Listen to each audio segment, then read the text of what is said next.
Oh, say, can you see by the dawn's early Thank God. light what so proudly we hailed at the twilight's last gleaming, whose broad stripes and bright stars through the perilous fight o'er the ramparts we watched were so gallantly streaming.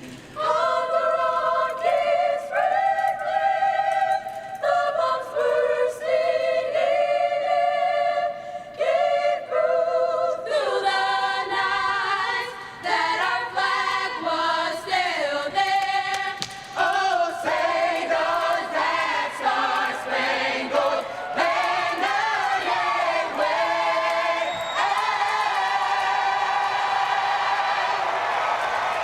O'er the land of the free and the home of the brave. Can't tell if that was an advanced harmony that was beyond my comprehension or if somebody was up.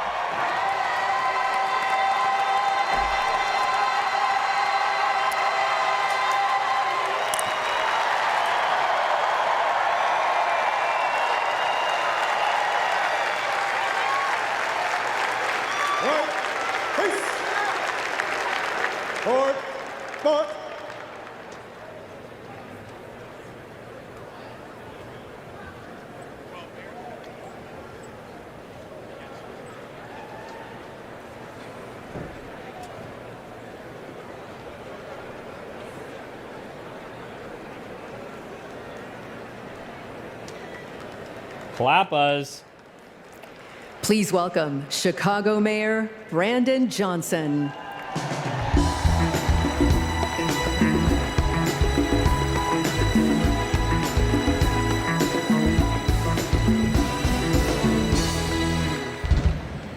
Welcome to the greatest city in the world, Chicago, Really, though? where Ida B. Wells and Jane Addams organized to deliver real transformative change across this country. Chicago, where Reverend Jesse Jackson united people from all different backgrounds to keep hope alive. And to a community organizer on the south side of Chicago, Barack Obama rose to the White House reminding us that yes, we can. Wow, Chicago And wants to now claim Barack Chicago, too, really? This city of hard work and caring people is where Democrats will celebrate President Joe Biden and nominate Kamala Harris for President of the United States of America.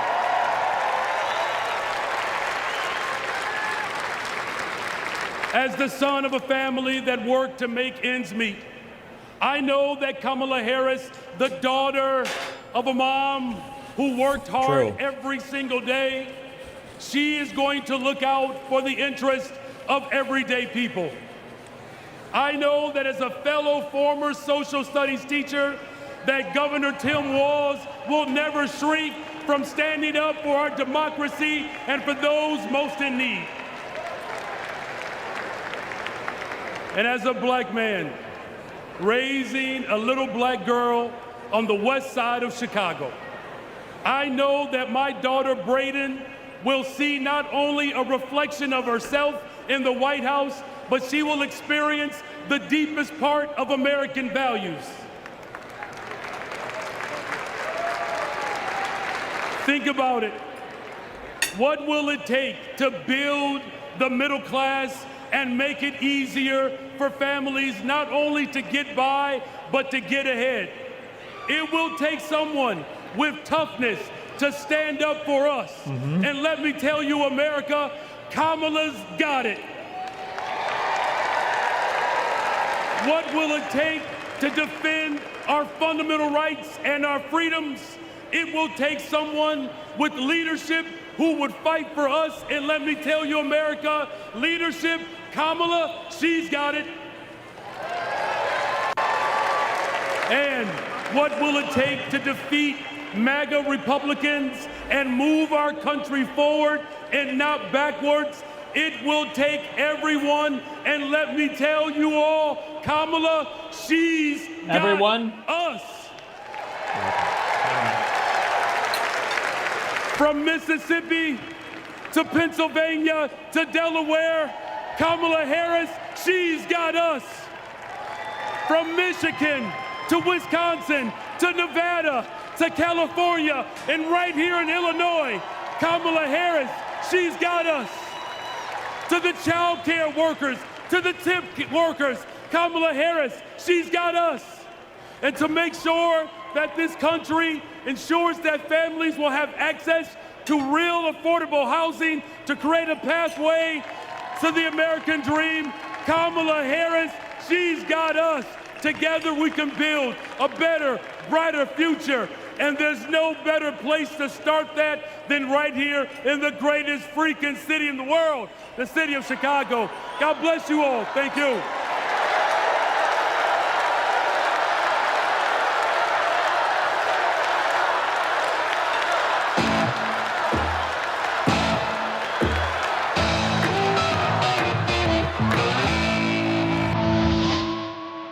This is our town.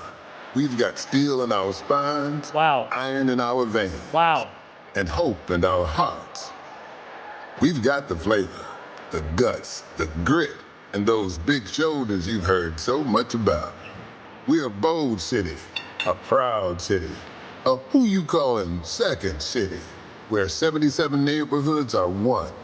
A city of giants, a city with heart, a city with heroes, a sweet, sweet place to call home.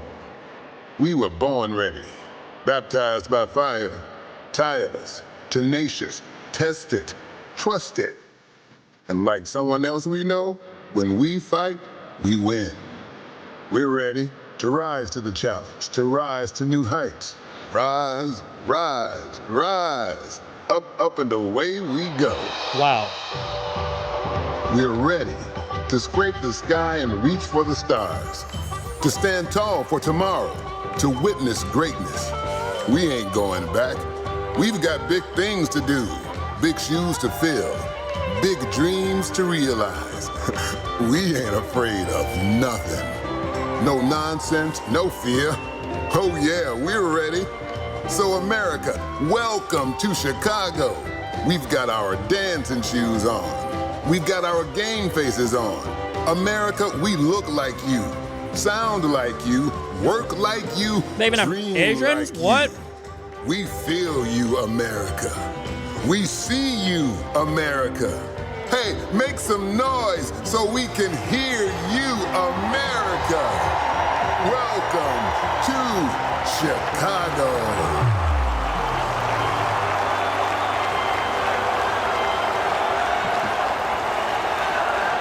Hello, my friends. My fellow Democrats. I started my journey to this stage in 1988. I was 12 years old, and my family was watching the Democratic National Convention. Now, to be honest, I wanted to watch something else. But we all knew when my grandfather sat in his chair, the TV was his. But folks, when Reverend Jackson came on, I paid attention. A black man from South Carolina, raised by a single mother. That was me. And as long as I live, I will never forget what he said. He challenged young people to hope and to dream. So that's exactly what I did. I dreamed big, I worked hard, and I never lost hope.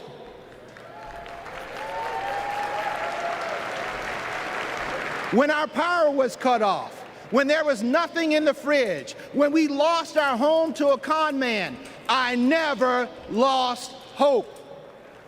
And now, my friends, I'm standing on the same convention stage that inspired me, and I'm the chair of the Democratic Party, the world's oldest political party. Folks, only in America. And that's the beautiful thing about this country that I love so much. Hope and hard work can take you anywhere.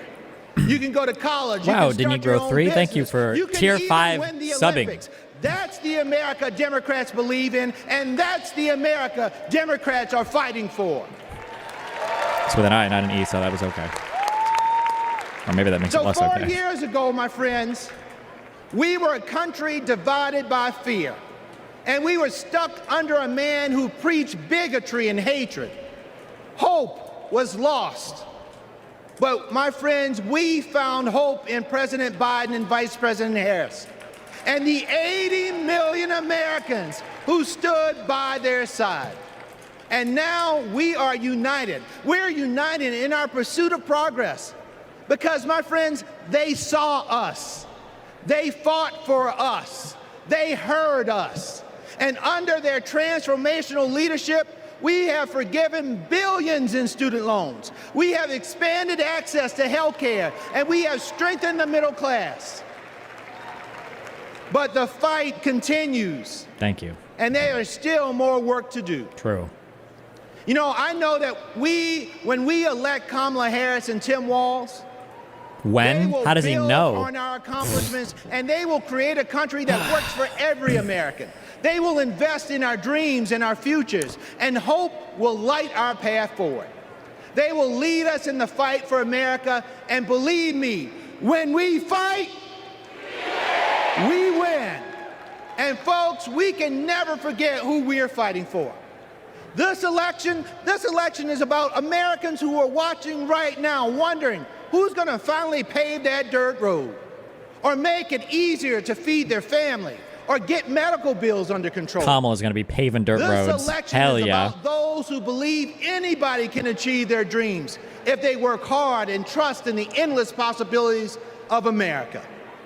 This election is about communities who need to see that hope and joy will always overcome fear and chaos. This election is about every little boy inspired by a party chair who looks like him, and every little girl who will finally see a president who looks like her. My friends, we are paving a path for them. We're working toward a brighter future for them, and we need each and every one of you to join us. True. In my beloved home state of South Carolina, our motto is, while I breathe, I hope. Folks, I believe in the power of hope, but it's going to take more than hope to win this election. So in the next 78 days, our motto can't be just, while I breathe, I hope. It must be, while I breathe, I vote. Because that is how we make hope real for all of America. America, let's vote for Democrats up and down the ticket. Let's save our democracy, and let's vote for our MVP, Kamala Harris, and our coach, Tim Walz. Thank you all so much for being here. Wow. And now, it is indeed my pleasure to introduce our next speaker, who will be co-chair for tonight. This is a young woman who is the current lieutenant governor of the great state of Minnesota. Wow. And when Tim Walz becomes vice president, she will become the first Native American governor in this great country. Folks, let's welcome Peggy Flanagan. What's a tanky like Hasan doing at the DNC? I thought he hated Democrats. I think he's just out to protest, isn't he?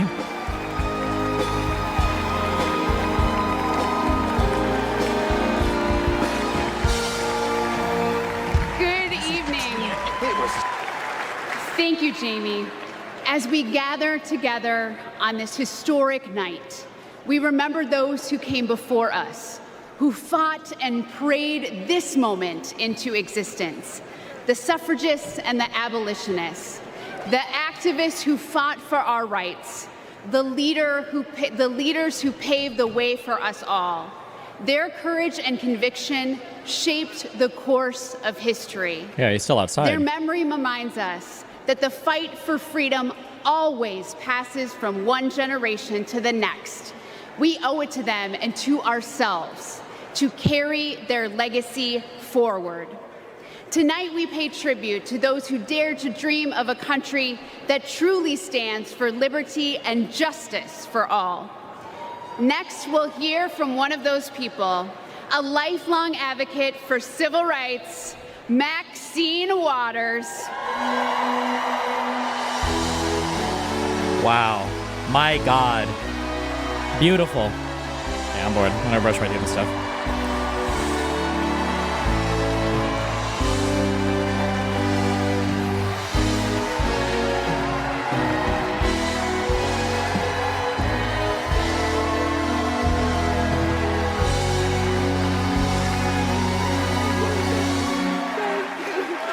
Wow.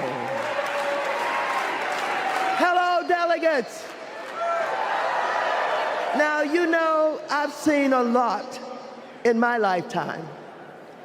I was just 22 years old when Fannie Lou Hamer made her presence known at another Democratic convention. It was in 1964 in Atlantic City, and she arrived with a group of black delegates from Mississippi. And she simply asked that her delegates be seated in place of the state's all-white delegation. She told the people in the room about the violence she suffered at the hands of white police because she, a black woman, had demanded her right to vote. When she finished, she asked the country a simple but profound question: is this America? She didn't get the outcome she was hoping for in Atlantic City, but you can bet that when the official Mississippi delegation was seated at the convention 4 years later, Fannie Lou Hamer was sitting there with them. Now here we are, 60 years later at another Democratic convention with Kamala Harris as our party's nominee. Oh, so I know there is no better leader to marshal us into the future. Kamala has been a courtroom prosecutor, a district attorney, an attorney general, a United States senator, vice president of the United States. And when the dust settles in November, and Americans of all stripes have elected her, their president, I know she'll be thinking about Fannie Lou, who I happen to know is one of Kamala's heroes. In that moment, all of us, from New York to Pennsylvania, to Arizona, to California,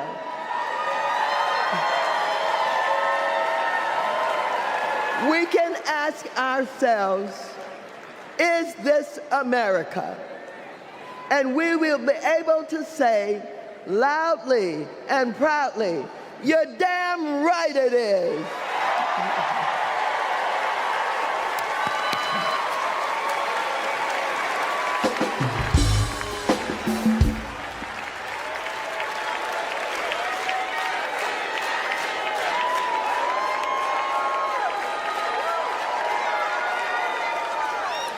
Please welcome President and CEO of the NAACP, Derek Johnson, and President and CEO of the National Coalition on Black Civic Participation, Melanie Campbell.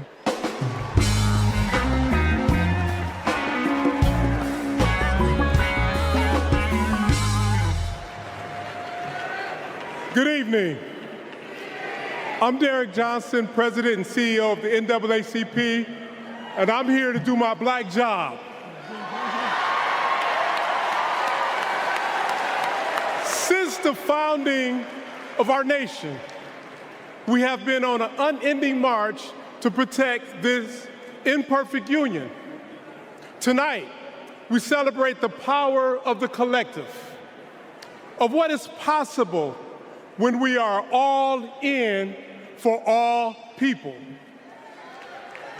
But as we do, let us not forget the history that preceded this moment or the history makers who prepared us for it. As we just heard, in 1964, the Mississippi Freedom Democratic Party, led by Fannie Lou Hamer, and Mississippi NAACP State President Aaron Henry, who stood tall and challenged a process that excluded them to ensure that we will all be recognized here tonight. In 1973, the historic elections of Atlanta's Mayor Maynard Jackson, Detroit's Mayor Comey Young, and LA's Mayor Tom Bradley paved the way for another historic election just 10 years later, right here in Chicago, with the election of Harold Washington as the first black mayor of the city of Chicago. And in 1988, the Reverend Jesse Jackson, in his second quest for the White House, inspired us all to keep hope alive. Now, this is important because we must all understand Black history is American history.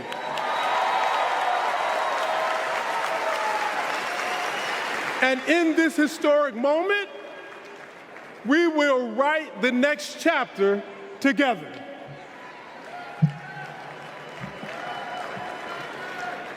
Good evening. I'm Melanie Campbell, President and CEO of the National Coalition on Black Civic Participation and National Convener of the Black Women's Roundtable. We have come this far by faith. And for Black women, this moment has been a long time coming. Vice President Kamala Harris's path to becoming the Democratic nominee for President of the United States has been paved by the leadership, sacrifice, faith, and patriotism of generations of Black women. Black women like Dr. Dorothy Irene Height, Diane Nash, Ella Baker, Amelia Boynton Robinson, Barbara Jordan, Shirley Chisholm, and Reverend Willie Barrow. Women whose optimism about what America could be and their fight to make that vision real redefined the leadership role that Black women could play in moving our nation forward. As President, Kamala Harris will lead with power, brilliance, and strength from the highest office in the land.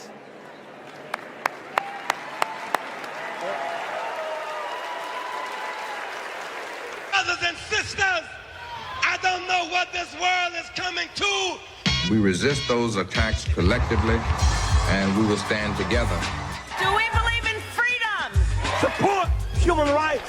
We believe in that. Support self-determination. We're built on that. Stronger together is not just a lesson from our history. The institutions of this country belong to all of the people who inhabit it.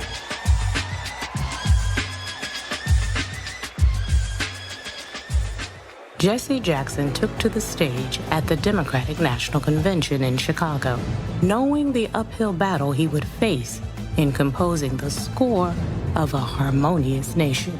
Reverend Jackson started out very young. He opened the door, and he continues to do that even now, that all of us have a responsibility for other generations to come behind us. Jesse Jackson's candidacy in 1984 helped to pave the way for Barack Obama's presidency in 2008. His 1988 candidacy helped to reshape the Democratic National Committee. His candidacy was before its time. Fueled by passion and determination and marching to their own beat, our civil rights leaders laid the groundwork for lasting change, dreaming of a country where equality and justice inspired the next generation. We need the energy of our young people. We need the wisdom of our elders. We all can be proud to say that we are truly a leading democracy and we respect people's ability to exist. America is not like a blanket, one piece of unbroken cloth, the same color, the same texture, the same size. America is more like a quilt, many patches, many pieces, many colors, many sizes. Standing on the shoulders of giants, Kamala Harris is the candidate who encompasses the brilliance, determination, analysis, and the action to carry the torch lit by the founders of the movement. There's only one choice to represent our collective voice. What kind of country do we want to live in? Value system of the modern Democratic Party has been shaped by the civil rights movement of the 1960s. There's a direct line from 64, the National Democratic Convention, where Fannie Lou Hamer asked to be seated, and 2024, where a black woman is the Democratic nominee. It's been a long struggle and a long journey, but Fannie's gonna be vindicated and Shirley Chisholm's gonna be vindicated in the 24 Democratic Convention. I wonder if I could sit in a room with Shirley Chisholm, with Rosa Parks, with Coretta Scott King. What would they say about what's happening today? The civil rights movement has been a key part of organizing the agenda, not just of the Democratic Party, but of democracy. This is the hope that runs through Kamala Harris's leadership, one where hope, change, and freedom are the drumline of our democracy. I stand before you today as a candidate for the Democratic nomination for the presidency of the United States of America. I stand before you today to proudly announce I am now officially the Democratic nominee for President of the United States. We must never surrender. America will get better. Keep hope alive. Keep hope alive. Please welcome founder and president of the Rainbow Push Coalition, Reverend Jesse Jackson.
Democrats,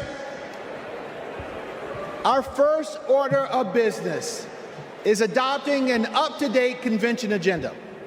When the Convention Rules Committee met, everyone was working on updating plans based on the significant changes that had just occurred.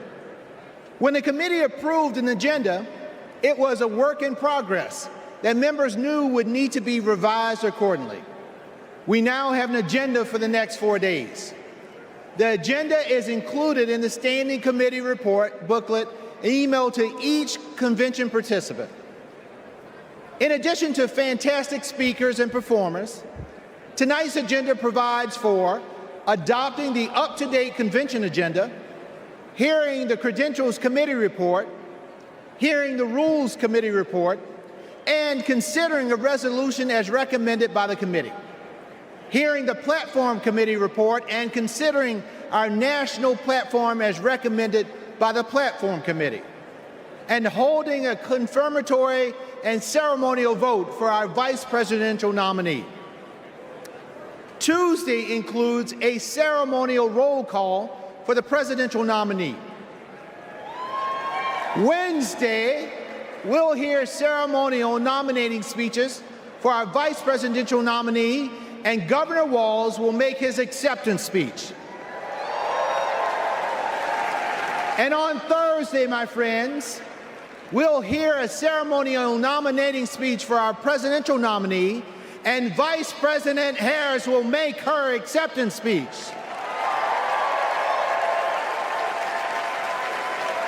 So now, delegates, the chair will entertain a motion to approve the up-to-date agenda. Is there a second? All in favor of approving the convention agenda, please say aye. All opposed, say nay. The ayes have it.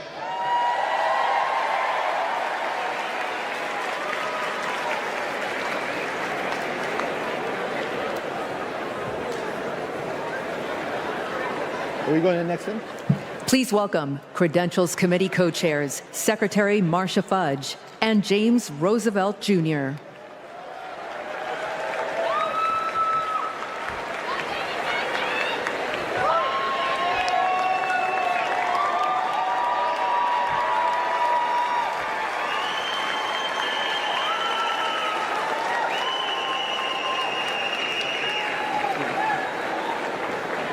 Greetings, my friends. It is an honor to have served as co-chair along my friend, Jim Roosevelt. Pursuant to the call, the Credentials Committee met and adopted a resolution to credential the delegates and alternates to the 2024 National Convention. I am pleased to report that there were no credentials issues to be decided by the committee.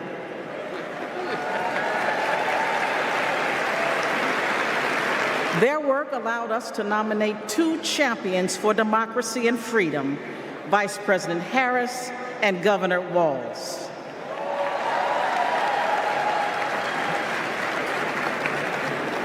Our delegate selection process is designed to ensure every voice is heard and every vision is heard, and our delegates accurately represent their electorates. Diversity is our party's strength. And I'm so proud to see the wonderful representation of our party and democracy here today. I am pleased to share that the Credentials Committee report was adopted and all delegates have been fully credentialed. In memory of Marvin Turner, we are going to have a great convention and we are going to win. Thank you.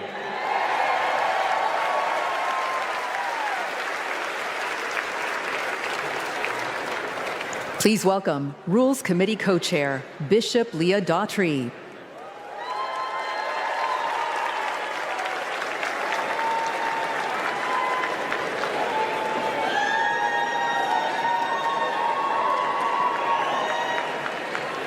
Hello, Democrats.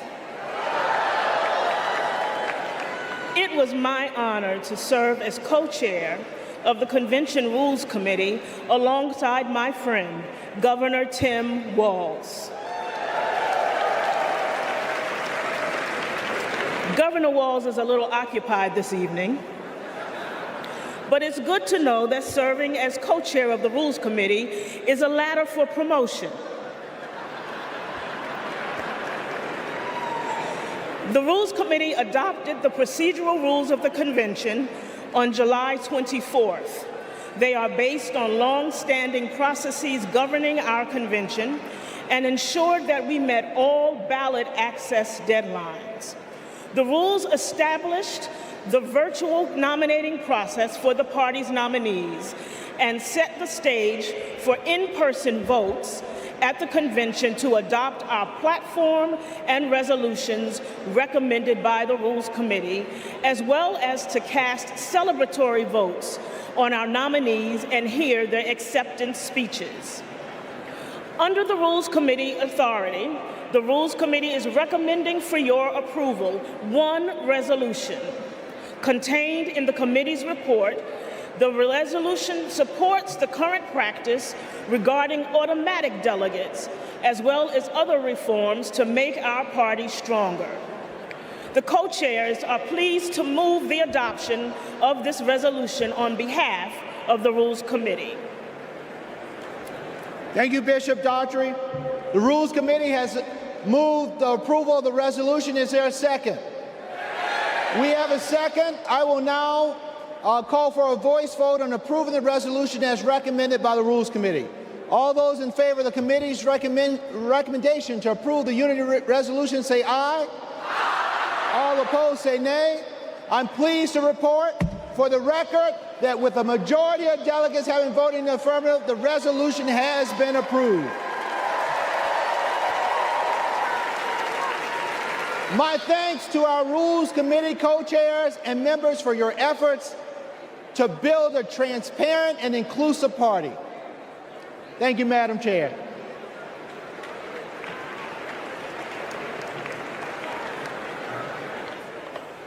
Please welcome Platform Committee co-chairs Mayor Mitch Landrieu and Mayor Regina Romero.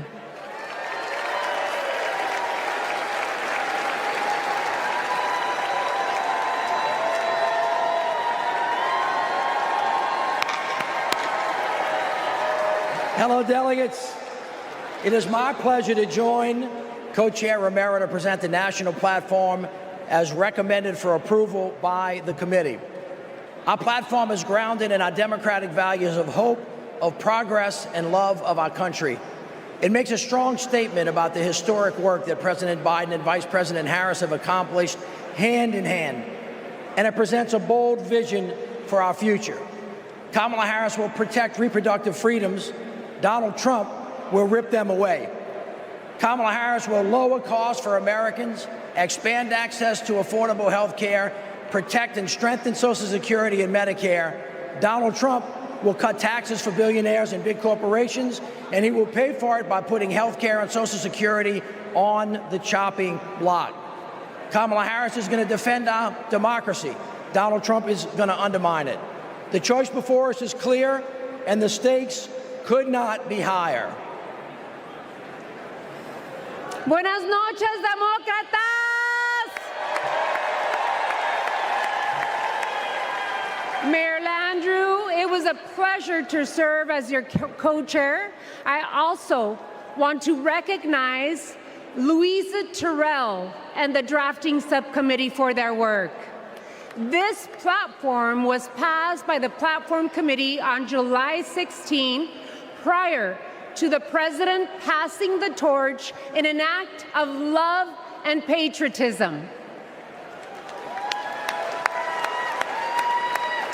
And it's the product of a comprehensive process to engage with leaders from all corners of our winning coalition. Hundreds of submissions, hours upon hours of hearing and testimonies, countless conversations with community leaders and grassroots Democrats. All were essential to producing a forward-looking vision for our party that echoes the voices of all. Vice President Harris is now carrying the torch. And she and Governor Walz are committed to delivering results for the American people. Then you have Donald Trump. His extreme agenda is working against everyday Americans. He is fighting for big oil, big pharma, big banks, but most of all, my fellow Democrats, he is fighting for himself. This November, we need to keep Democrats in office and elect Kamala Harris and Tim Walz so we can implement an agenda that works for everyone. Cuando luchamos, ganamos. And with that, on behalf of the Platform Committee, we are pleased to move the adoption of the 2024 Democratic National Platform. Thank you. The co-chairs have moved the approval of the national platform. Is there a second? We have a second. I will now call for a voice vote to approve the platform as recommended by the Platform Committee. All those in favor of approving the platform, please say aye. All opposed, say no. Co-chairs, I am pleased to report for the record that with a majority of the delegates having voted in the affirmative, the platform has been adopted. Once again, thank you to our Platform Committee co-chairs and members, as well as the Platform Drafting Committee and its chair, Louisa Terrell.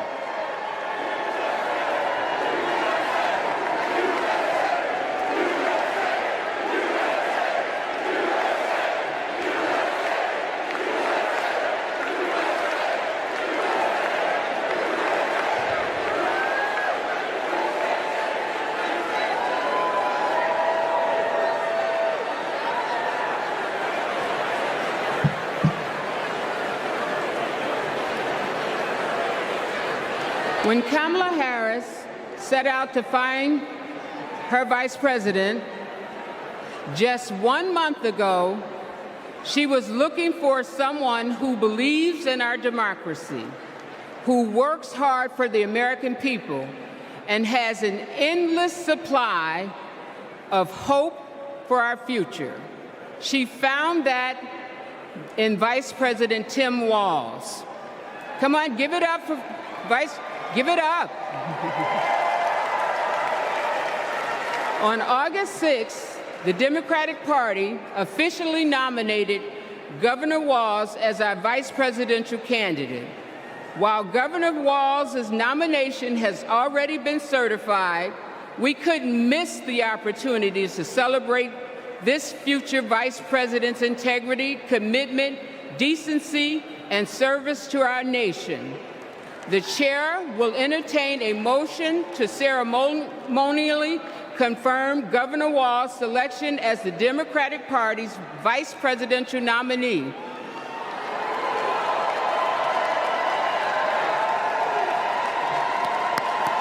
We have a motion. Is there a second? We have a second. We will now have a voice vote on the motion to ceremonially confirm our vice presidential nominee. All in favor of the motion, please proudly say aye. All opposed? The ayes have it. I'm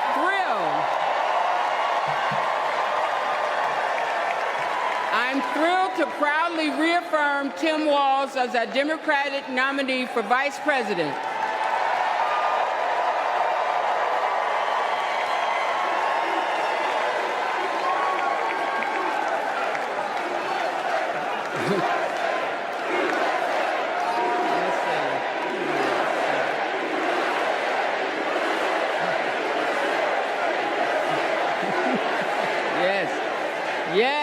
Yes, USA. Pursuant to our convention rules, Governor Walz has been invited to make an acceptance speech, which he will deliver on Wednesday, August 21st. Thank you, my friends. Delegates, please welcome to the stage co-chair Peggy Flanagan to resume chairing our convention.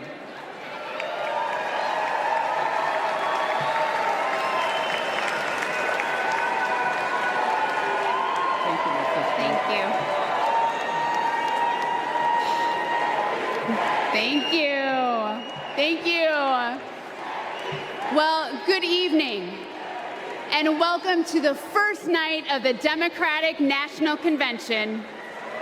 I'm Peggy Flanagan, Lieutenant Governor of Minnesota, and I am thrilled to be here in Chicago with Democrats from across the country to rally around Kamala Harris and Tim Walz and their vision for America. It's been 8 years since we last came together as a party, and I can feel the excitement in this arena. It's filled with energy and with joy. Our theme tonight is for the people. We'll hear from union leaders, civil rights advocates, and our fellow citizens. And we'll hear from our president, Joe Biden, who has been a champion for the people for his entire life. My name in the Ojibwe language is Gigi Wewadam Ukwe, or in English, speaks with a clear and loud voice woman. I'm a member of the White Earth Nation, and my family is the Wolf Clan. And the role of our clan is to ensure that we never leave anyone behind. That's why I am supporting Kamala Harris and Tim Walz to be the next president and vice president of the United States. For almost 6 years, I've worked side by side with Governor Walz. I've seen how hard he's worked for Minnesota to be the best place for kids to grow up. He does it all with a big heart, a buffalo plaid jacket, and a bottomless bag of snacks. Nutter Butters, cheese curds, and Diet Dew. Every time we meet, he brings something for me, because he's always got my back. And when he's vice president, he will always have yours. He and Kamala Harris have spent their lives fighting for you, for your family, for your future. So whether you're a lifelong Democrat or just tuning in, thank you for being part of this evening. 4 years ago, the COVID pandemic upended our lives. My brother Ron was the second person to die of COVID in the state of Tennessee. We couldn't see him. We couldn't have a memorial. And millions of American families went through the same thing. Our communities were suffering. Our economy was struggling. And Donald Trump was playing games. Our country was brought to the brink by his failure to respond. But the Biden-Harris administration stepped in with quick and decisive action. They contained the virus, created millions of jobs, and invested in our nation's future. Under their leadership, America began to heal.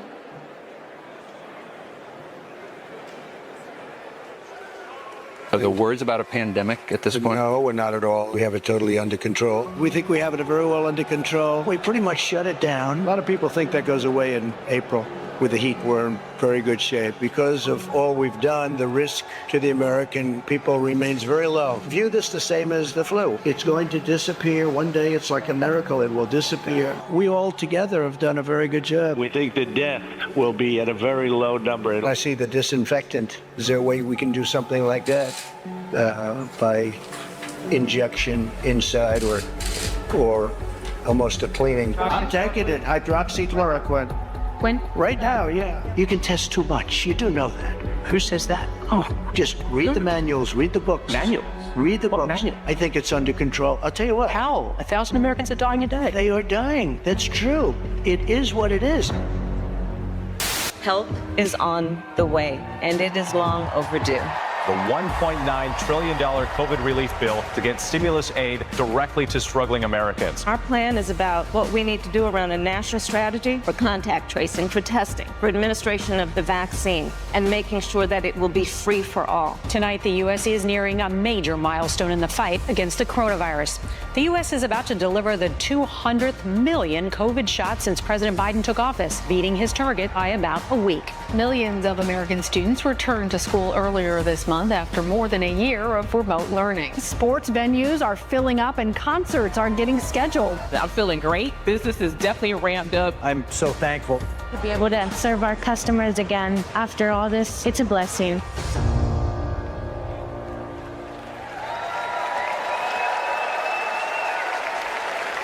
Please welcome Illinois Representative Lauren Underwood.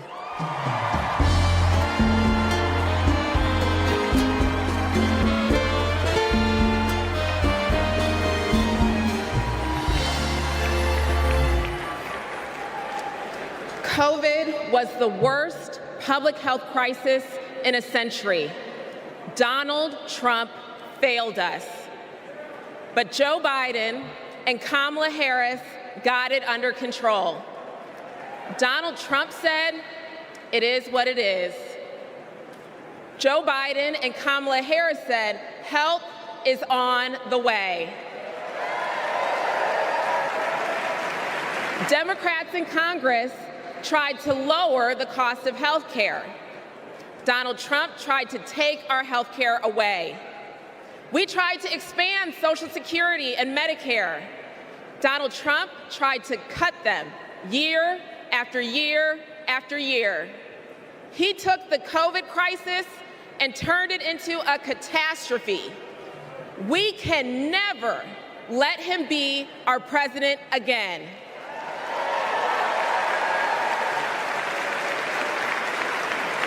As a registered nurse, I care deeply about making health care more affordable. As someone with a pre-existing condition, I am determined to protect the people who are most at risk. And as the youngest Black woman ever elected to Congress, I am painfully aware that Black women, especially pregnant women and new moms, were more likely to die from COVID. I wrote the Momnibus to protect those women and to address the maternal health crisis. And that bill was introduced and championed by Senator Kamala Harris. Because she protects the people who are most vulnerable. She's done it for her whole career. As Vice President, she and President Biden passed my legislation to make health care more affordable. And now, 4 out of 5 Americans can get covered through the Affordable Care Act for $10 or less per month. And under the Biden-Harris administration, the number of uninsured Americans hit an all-time low. 4 years ago, it was not safe to hold a convention like this. But tonight, thousands have gathered in this arena in my home state of Illinois to make sure Kamala Harris is the next president of the United States.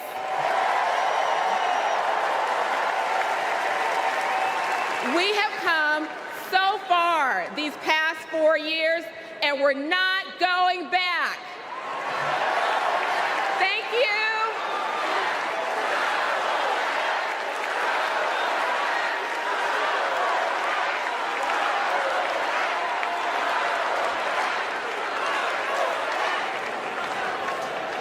My name is Rich Logis. I live in Florida, and until 2 years ago, I was a full-fledged member of MAGA. I believed Trump. I was a MAGA pundit. I had my own podcast. I was in a state of panic, terrified that Democrats were destroying our country. When the pandemic hit, we needed leadership, but we were given almost nothing. It was a major betrayal to the country. So I finally stepped outside the MAGA echo chamber. I stopped listening to what Trump said and looked around with my own eyes. and I realized he had been lying about pretty much everything. Lying is Trump's toxic superpower. He's ripped apart families, communities, our whole country. So this is my message to all the Republicans and independents who are watching. People like me who voted for and believed in Trump. I made a grave mistake, but it's never too late to change your mind. You don't need to agree with everything you hear tonight to do what is right. We need to be able to trust our leaders. That's why I'm all in for Kamala Harris. Please welcome California Representative Robert Garcia.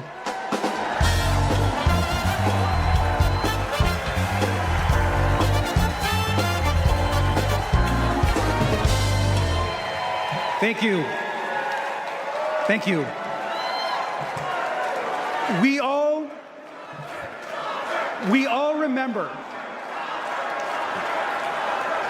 remember the world in 2020, where we were, and for some of us, who we lost. Now, I was in my second term as mayor of Long Beach, California.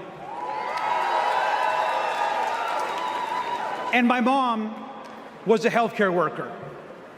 Like many of you, I watched in terror and horror as the COVID pandemic consumed our lives. As mayor, I fought for more hospital beds, for more tests, and to make masks more accessible. What we needed at that moment was national leadership. But instead, we got Donald Trump. While schools closed and dead bodies filled morgues, Donald Trump downplayed the virus. Cute. He told us to inject bleach into our bodies. He peddled conspiracy theories across the country. We lost hundreds of thousands of Americans and our economy collapsed. Now, that summer of 2020, my mom and my stepfather both died of the COVID pandemic. What's the point of the convention? Is it just a hype thing? And yep. I miss them 4 days of every or single however many days day. this is, yeah. So when Donald Trump and his MAGA extremists like Marjorie Taylor Greene downplay the horror of the pandemic, it should make us all furious.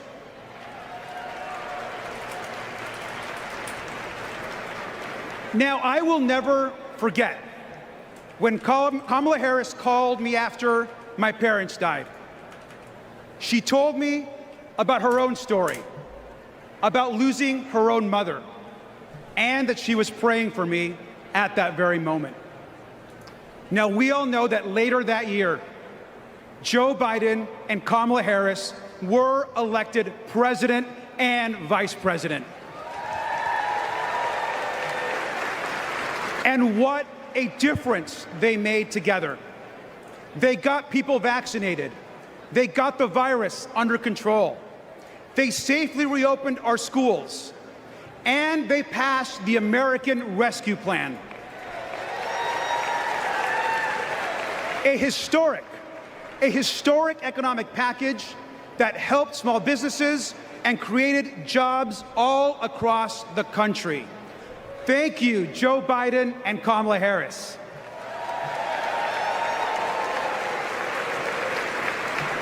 Now, I am a proud immigrant who came to the United States as a young child.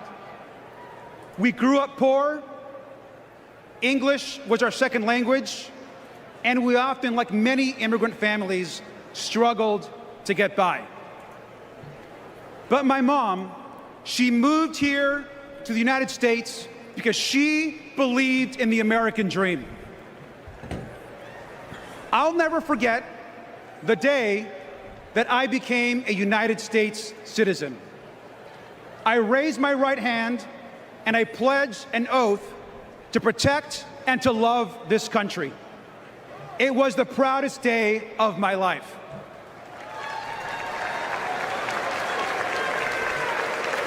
My mom taught me to love this country. She taught me that real American patriotism is not about screaming and yelling America first. Real American patriotism is loving your country so much that you want to help the people in your country. That is American patriotism. And we all know that Kamala Harris understands and knows this as well. Kamala Harris is ready to lead this country.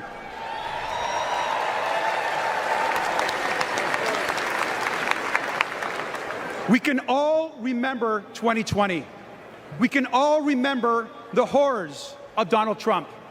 But let's remember, most importantly, tonight and every single day this week, that we are not going back. Thank you.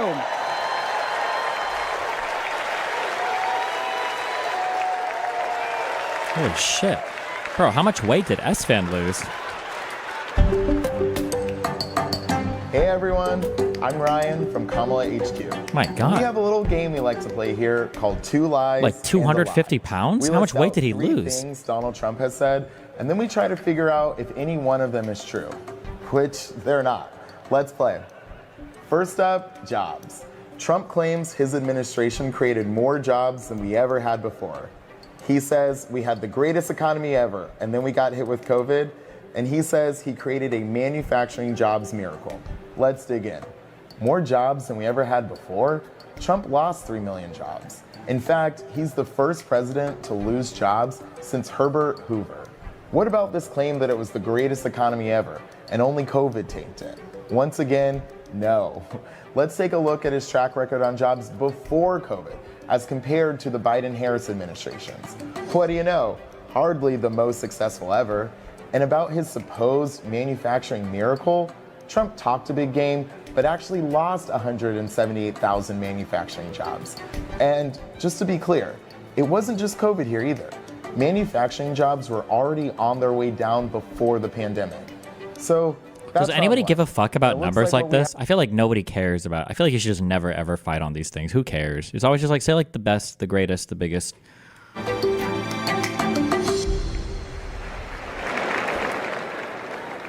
Donald Trump My mom downplayed does. COVID while Americans were living in fear. He lied about creating jobs while our communities were fighting to survive. But the Biden-Harris administration stepped up. They actually took decisive action to create jobs, support small businesses, and rebuild a stronger and more resilient economy.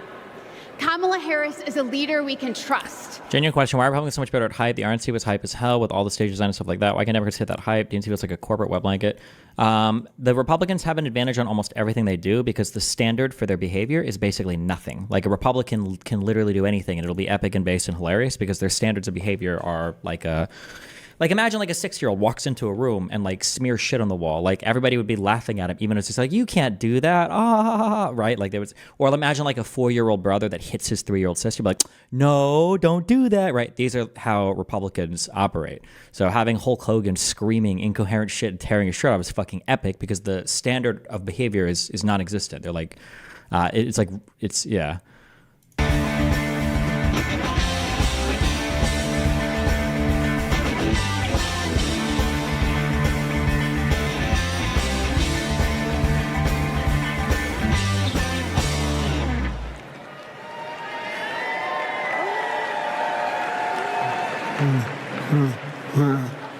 Oh, God.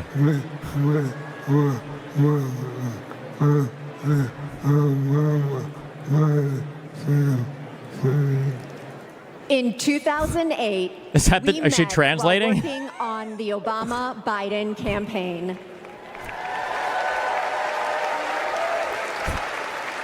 We found our way there because we believe in the power of organizing.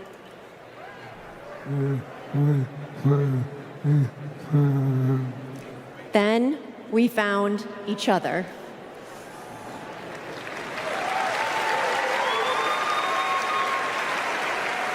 The day we brought our second daughter home from the hospital, This is bait to get Ryan Trump to was make fun of another diagnosed disabled with person? ALS. Jesus Christ.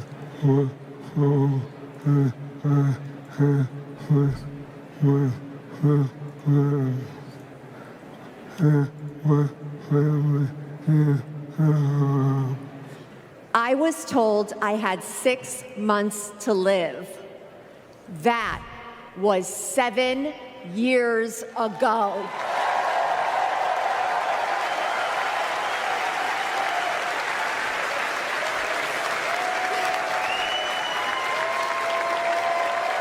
Do we have any ALS speakers in chat to verify the translation?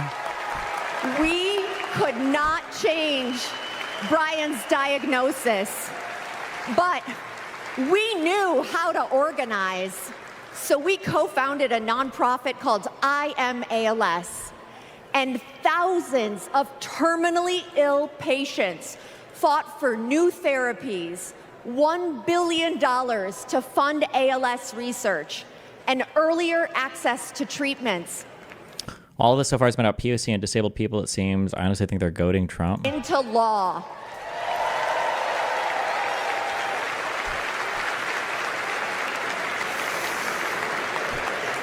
We will also keep fighting alongside patients living with Parkinson's, young onset dementia, and Alzheimer's. I'm just imagining like the behind the scenes. He's looking at his script. It like falls to the floor as they wheel out and the camera zooms in and it just says ooh, ooh, ooh. I'm just kidding. I'm just kidding. Years. And that is what we need right now to elect Kamala Harris. She's the daughter of a breast cancer researcher. She knows the promise of science and that patients need to be able to get the care they need wherever they live. We all want to make life better for the next generation and believe that people like Brian can be the first generation of survivors.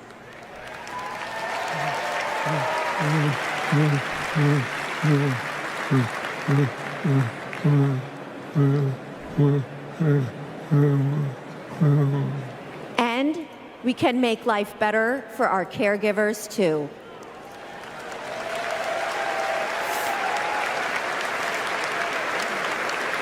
Brian and I are still driven by hope and by faith in what we can do collectively, and that includes the power of our vote. This November, we are voting for our future.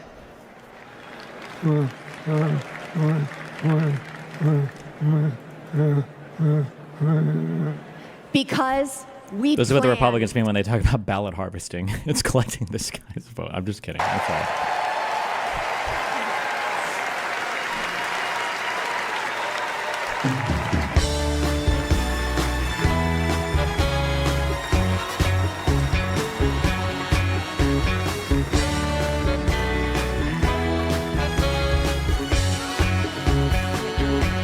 Please welcome Illinois Senator Dick Durbin.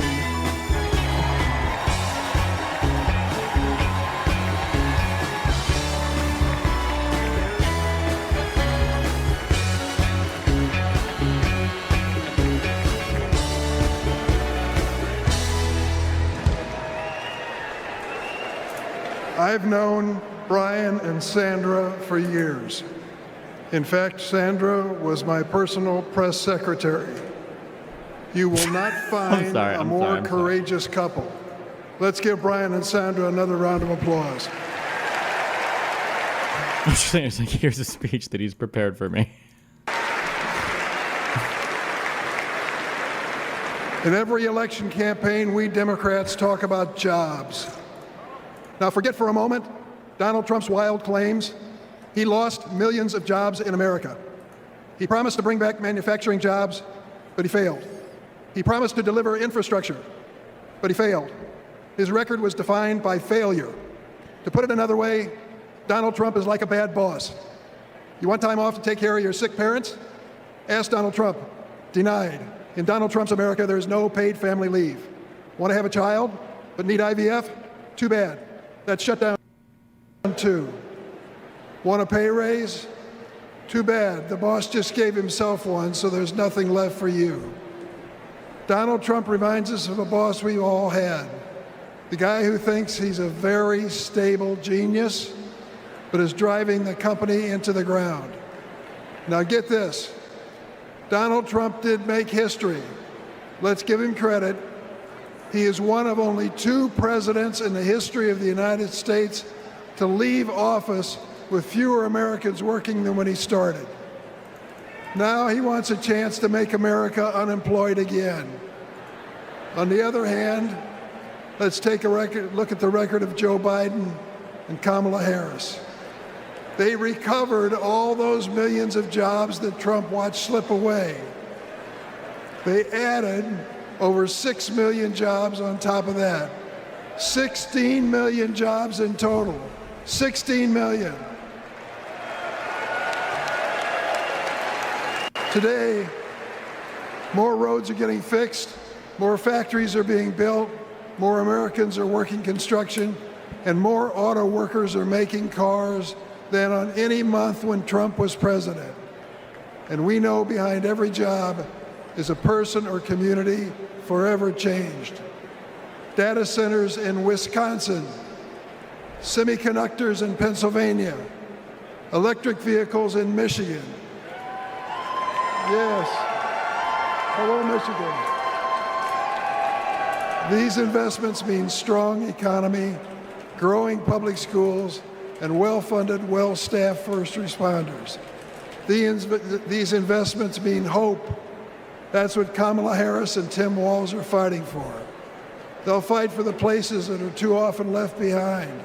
Fight to change lives and uplift communities. Fight to bring back American manufacturing. My friend, Ed Smith, a giant of the Illinois laborers, he's a great fellow. We lost him this year. But Ed Smith told us there's joy in this battle. When we win, we help people buy their first homes, send their kids to college, and retire with dignity. Incidentally, that happens to be my family's story too. My mom and dad worked for the railroad.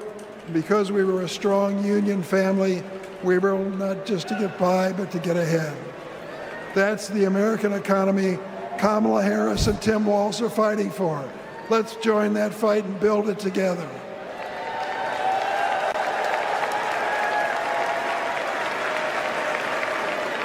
Now let's hear from some union workers on the ground in Arizona, thanks to the Biden-Harris administration investment in America.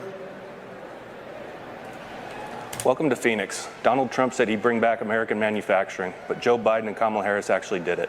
Thanks to them, plumbers and pipe fitters like us are building the factories, semiconductor plants, and data centers of the future. We are hard at work in Phoenix, Mesa, Goodyear, Chandler, and more. Our neighborhoods, schools, and local businesses are growing. Sometimes we have so many projects that we send fabrication out to other states. Our local union is now up to 4,800 trades members. That's up from 2,800 in 2020, thanks to Joe and Kamala. And it's an exciting time for us in the next generation. Our apprenticeship program now trains over 1,100 people a year. Every year at local high schools, when they announce what graduating seniors are doing next, more and more of these kids are joining the trades. My son is a senior in high school this year, and he plans to join us. And not just for the great career and the financial security that all us parents want for our kids, but it's because he's excited to work on the cutting edge of innovation. Kamala Harris will keep investing in American manufacturing. With her commitment, there's nothing that us American workers can't build. Please welcome Ohio Representative Joyce Beatty.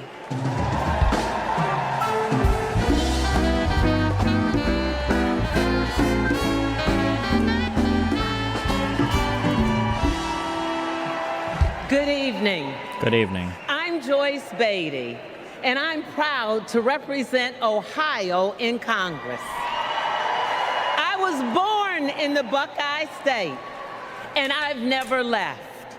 Now, J.D. Vance likes to talk about how he's from Ohio, but as soon as he could, he ran away to Yale and Silicon Valley, cozying up with billionaires, while trashing our communities. JD has been our senator for 18 months. And what has he done for hardworking Americans? Nothing. He's been busy writing the foreword to the book from the Project 2025 guy. While JD Boo. and Donald True. Trump have been sharing conspiracy theories from the darkest corners of our internet, Kamala Harris and Joe Biden have been busy expanding access to the internet, while the other guys have been criticizing women without children. Boo. Joe and Kamala True, boo. have been expanding the child tax credit. And let me just tell you, cutting the poverty rate for our children. Kamala and Joe Biden have been also at the same time reducing the price of health care for our seniors. And yes, securing a cap of $35 on insulin. Wow. And as JD and Trump, they want to take us back to the past. Kamala and Joe have been bringing the jobs of the future to America today. With the CHIPS Act, a $280 billion investment. And that's not just a big number. It means new semiconductor plants and thousands of good-paying jobs. You see, I worked with Kamala to pass it, and I saw her leadership style up close, a rare combination of brilliance, legal expertise, and patience. You see, it's simple. JD and Trump like to talk about states like Ohio, but Kamala and Joe actually get stuff done for us. Just curious, why do so many people who come up on this stage suck at public speaking generally? I've noticed you're very good at it. So what makes someone a good public speaker? What are the nuts and bolts required? I would say I'm like mediocre at public speaking. I don't think I'm a great public speaker. I can just go up and not be super nervous. But I wouldn't say I'm a great public speaker by any means. One of the big issues that people have when they do diversity stuff is people have this issue where they want to show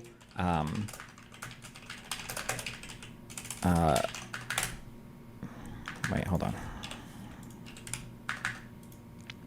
on. They want to show like other people in other roles, and they want to show that if you're diverse, you could do things or whatever. But if you're doing, in my mind at least, not in my mind, my answer is correct here. If you want to promote people of diversity or people with disabilities, what you should show is, hey, you guys, even if you're disabled, even if you have some issue with you, or if you're a minority or whatever who's not traditionally in a role, you have to show them at things that they can still excel in.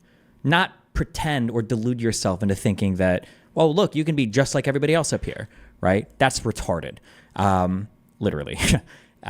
So for a person with ALS or whatever, like the idea that you can make progress on diseases like ALS, which is horrible, by the way, that we would make progress on. No, I'm just kidding. Or Alzheimer's disease or stuff like that. Like having people come up and talk about that is really good, is really important, is really powerful.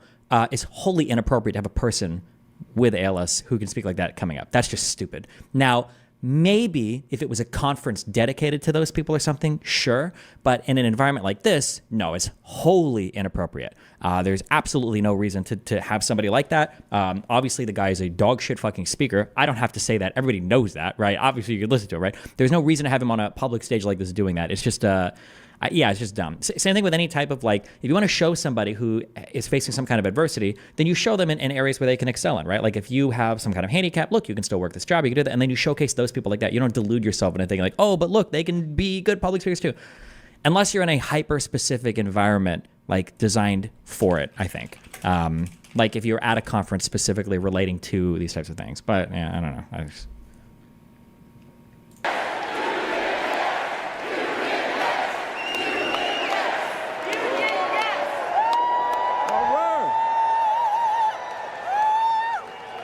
They wheeled in Jesse Jackson. He didn't speak when they wheeled him off. Well, I mean, that's different. Jesse Jackson is like a historical, legendary fucking civil rights figure that, like, even if they just wheeled him on, it's not the same thing. Well, I didn't watch it unless they wheeled him on and he like drooled on himself and they like had a heart attack on stage or something. Faced a pandemic and a recession with a president who didn't care one bit what working people were going through. Enter Joe Biden and Kamala Harris. Within weeks, they passed the American Rescue Plan, pulling the economy back from the brink and putting us back to work. They're guided by a basic principle: more freedom for working people, including the freedom to join a union.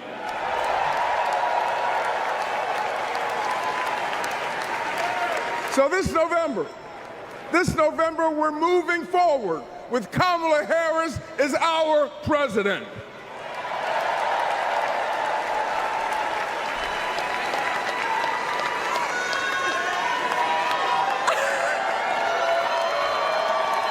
I am a Fruferette, and I am the president of SEIU, representing 2 million service and care workers.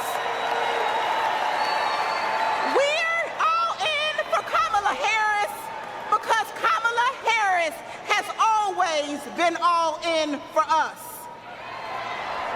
Vice President Harris joined fast food workers on the picket line, and she walked a day in the shoes of a home care worker. She shares our vision for a modern-day labor movement, a movement that meets the needs of workers in the 21st century, and an economy that is ready for the future. It doesn't work because you're throwing them into a situation where they're going to be placed under unfair scrutiny that they aren't prepared for, and a convention organized around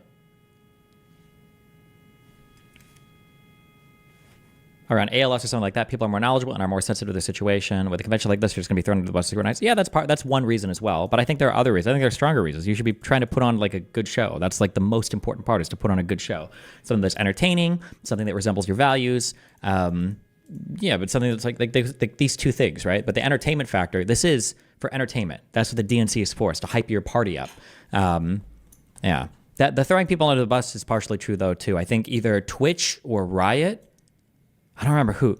So it was either a gaming company or Twitch did this thing where they wanted to show off, like, it was like a 6-female gaming squad, and either 5 or 6 of them were trans. And it's like, ignoring everything else, it's like, what, like, forget everything else on whether this was smart or dumb or whatever. Why would you're subjecting these trans people to unimaginable ridicule? And you know this. Like, why the fuck would you do this? Was it right? Oh yeah, it was such an unbelievably fucking retarded thing to do. Like, holy shit. I don't know why everyone in chat is spamming Siren. I don't know if we're playing like loose associations and you heard me say a thing and you're just spamming Siren. I don't know why you're spamming Siren. I don't know what that has to do with literally anything I just said. If it's just, are you just spamming words that are like 7 degrees away from whatever I'm saying? But okay. Now we're rebuilding highways, bridges, and tunnels. That was the team name of the esports league. First of all, Team Siren wasn't a league. It was a team name of a privately run, privately managed, private whatever the fuck team. But I'm not talking about Siren at all. I'm saying that there was a group of like 6 or whatever trans women that were put up as like the female gaming squad or something, or part of a female gaming commercial that either Riot or Twitch did. This has nothing to do with Team Siren whatsoever. America.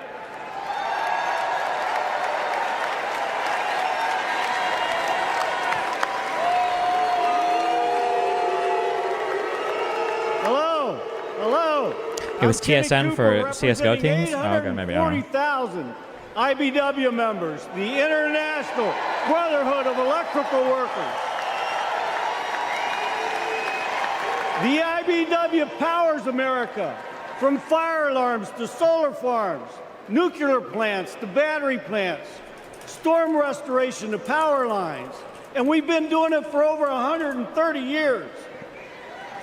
Today, we're building a new energy future while providing great paying jobs and a stable retirement for all working families.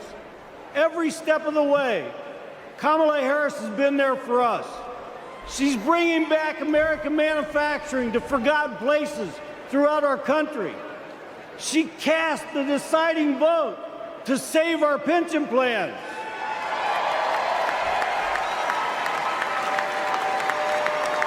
She's lifted our apprentices up all over the nation. And guess what? She's not afraid to use the word union.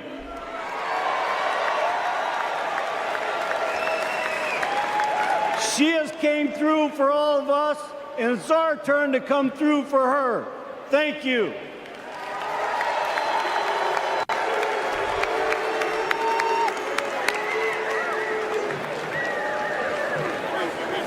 Hi, I'm Claude Cummings, Jr., President of CWA, the Communication Workers of America.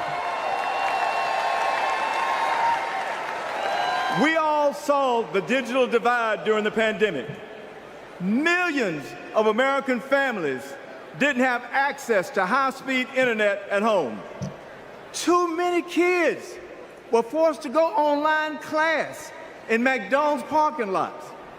But as Vice President, Kamala Harris helped pass the largest investment in broadband ever. She gave CWA members a seat at the table so we could work to connect every household to the internet while creating good union jobs. Listen, we don't play at CWA. And we're fired up. Are you fired up tonight? Are you fired up? Are you fired up?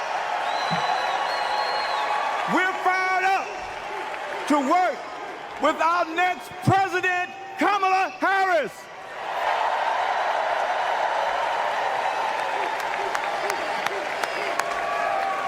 I'm Liz Schuler, president of the AFL-CIO. Representing nearly 13 million American workers.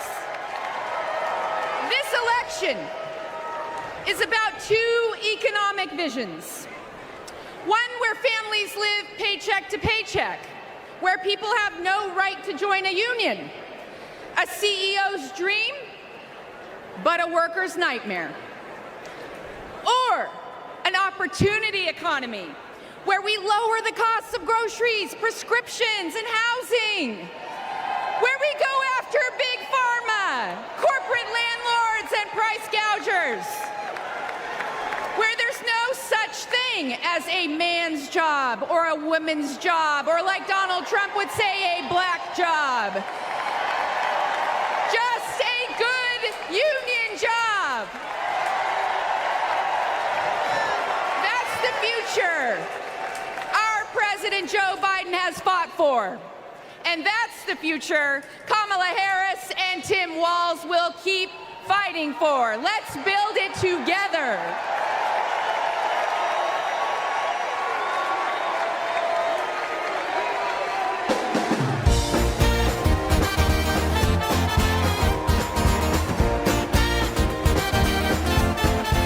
Please welcome Los Angeles Mayor Karen Bass.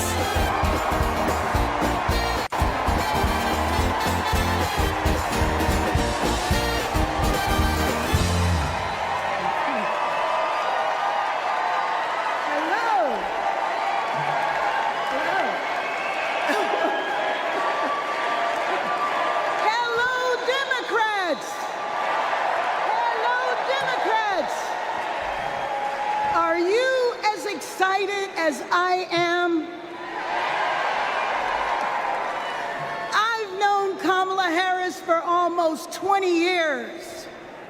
Our bond was forged years ago by a shared commitment to children, a belief that it is everyone's responsibility to care for every child, no matter where they come from and no matter who their parents are.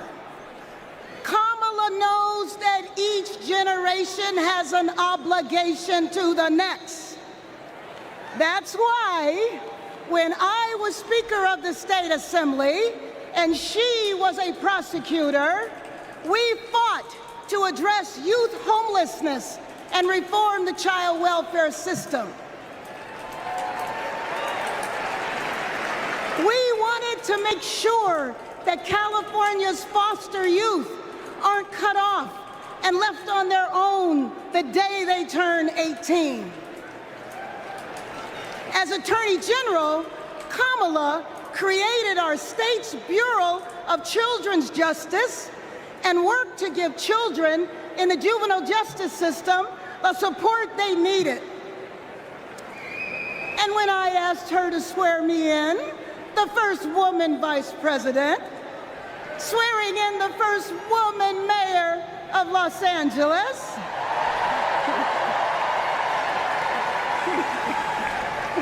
we knew we were sending a message to young girls everywhere that they too can lead.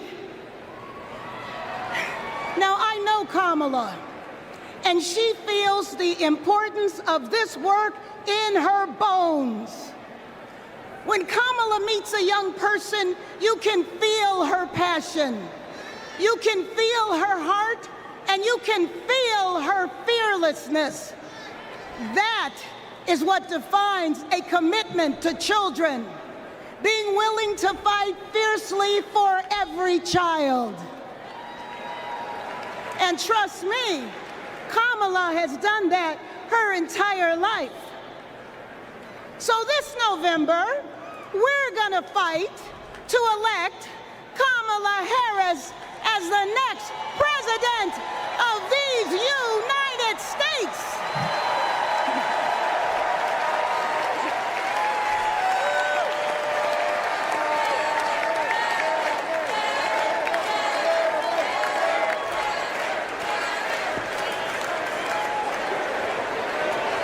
Please welcome Grammy-nominated country music star, Mickey Guyton.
As we look ahead to our collective future, it's important to reflect on all the incredible progress that we've made in the last 4 years.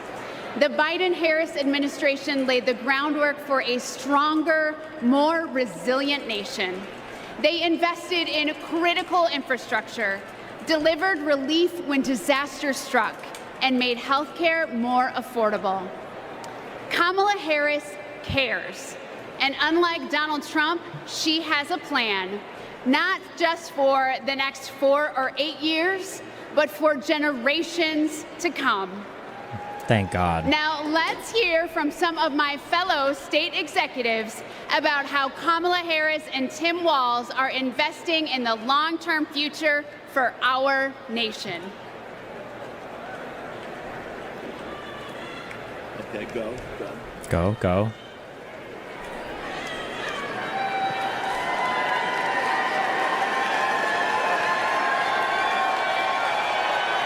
I'm Pennsylvania's Lieutenant Governor Austin Davis. Lieutenant governor, is that like I'm vice a president proud governor? son I imagine of a is what union lieutenant bus governor is, driver right? From Pittsburgh. Every day, my dad would come home and tell me about how our roads and bridges were in disrepair. President Trump promised us Infrastructure Week over and over again.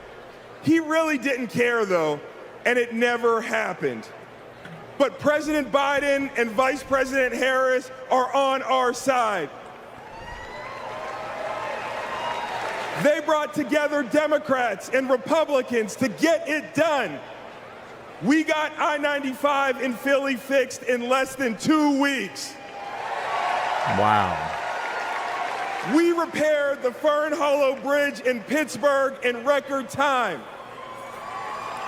Right now, we're repairing roads and bridges across Pennsylvania, including in Pittsburgh, the city of bridges.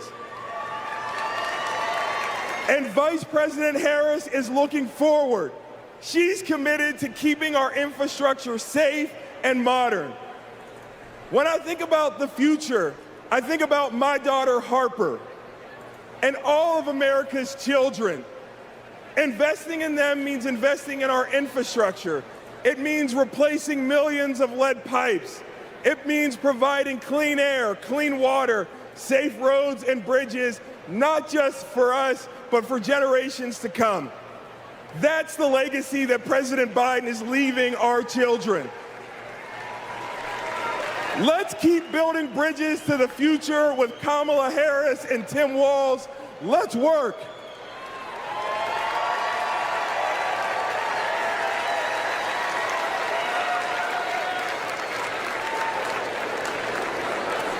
In Wisconsin, we also need leaders by our side.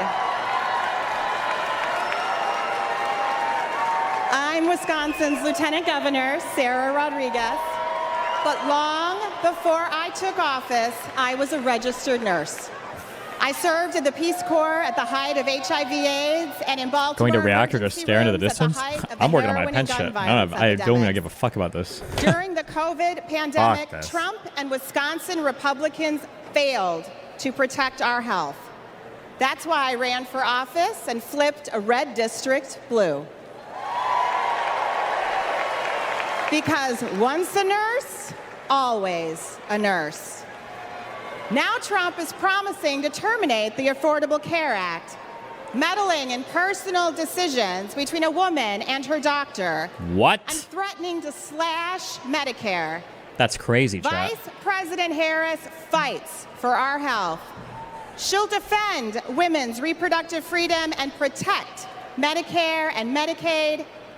Thanks to the Biden-Harris administration, insulin is capped at $35 a month for seniors.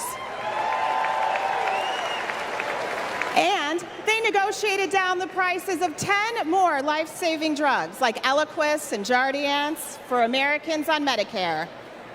Kamala will continue to take on Big Pharma and lower the cost of prescriptions for everyone.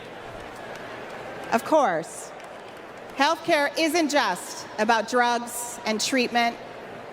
It's about freedom. The freedom to make your own choices and the freedom to get the care you need without worrying about the cost.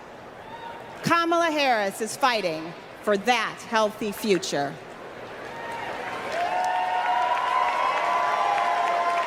Let me tell y'all about Texas leadership.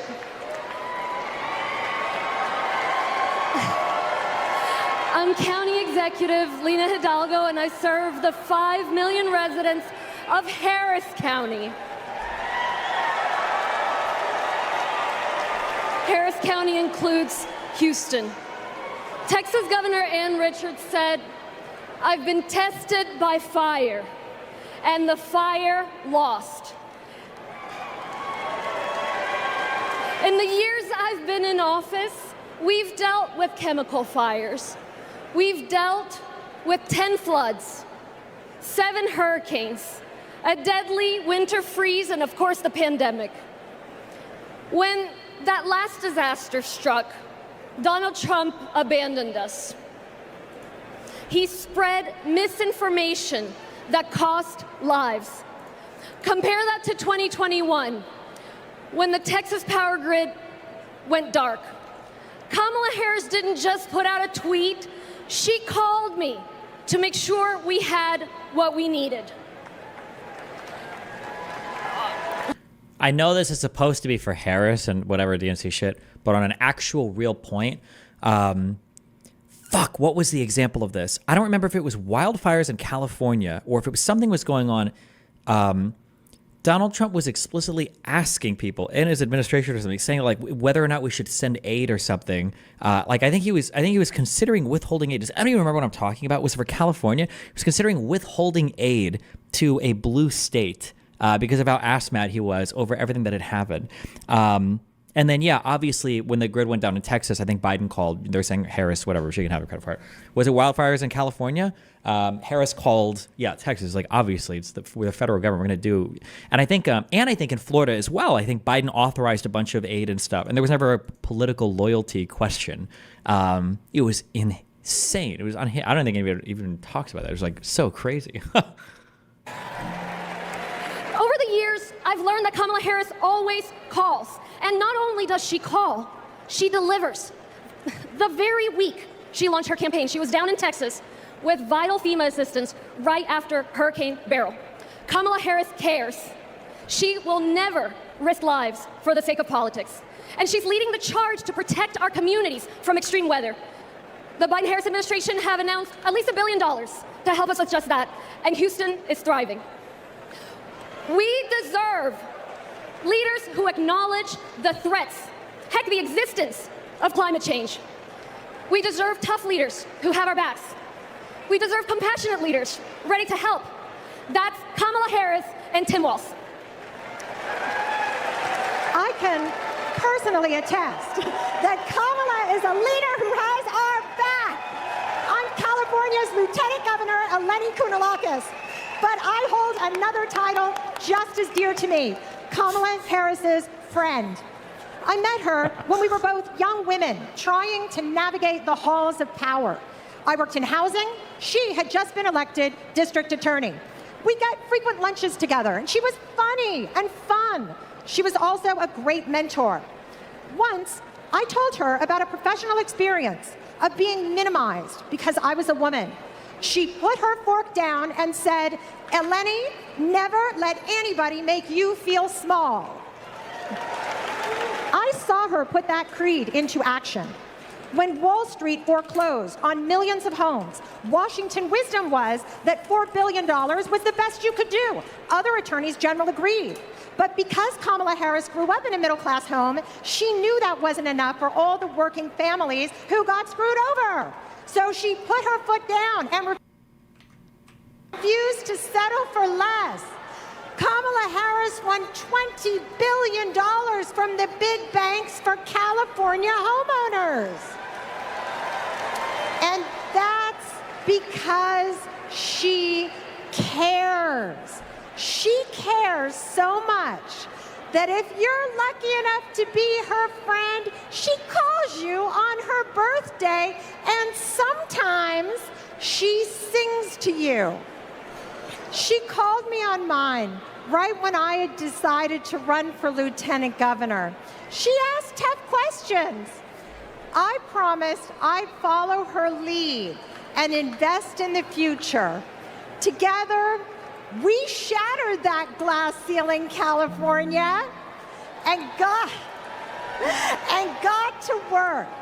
I am so glad the country is getting to see the Kamala that I've known for decades. For Californians and Pennsylvanians, for Texans and Wisconsinites, for states red and blue and everything in between, President Biden and Vice President Harris have been investing in our future and are on our side, and we are not going back. Wow.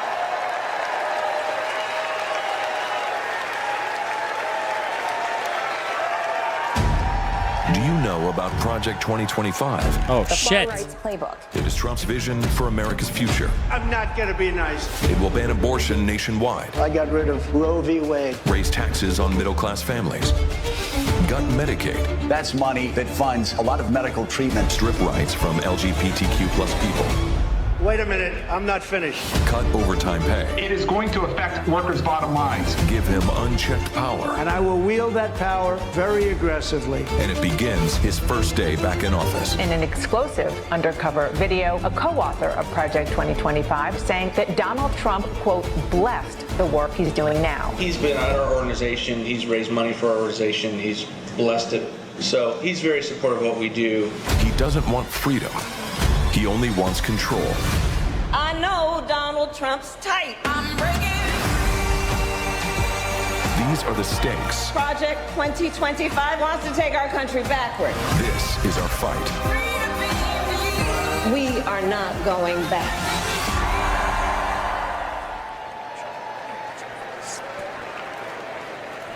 Please welcome Michigan State Senator Mallory McMorrow.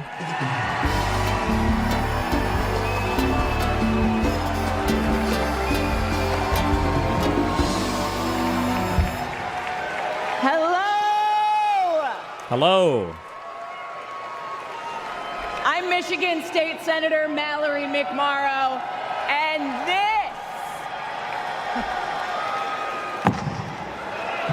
this is Project 2025.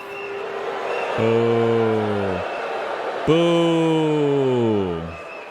Now, over the next 4 nights, you are going to hear a lot about what is in this 900-page document.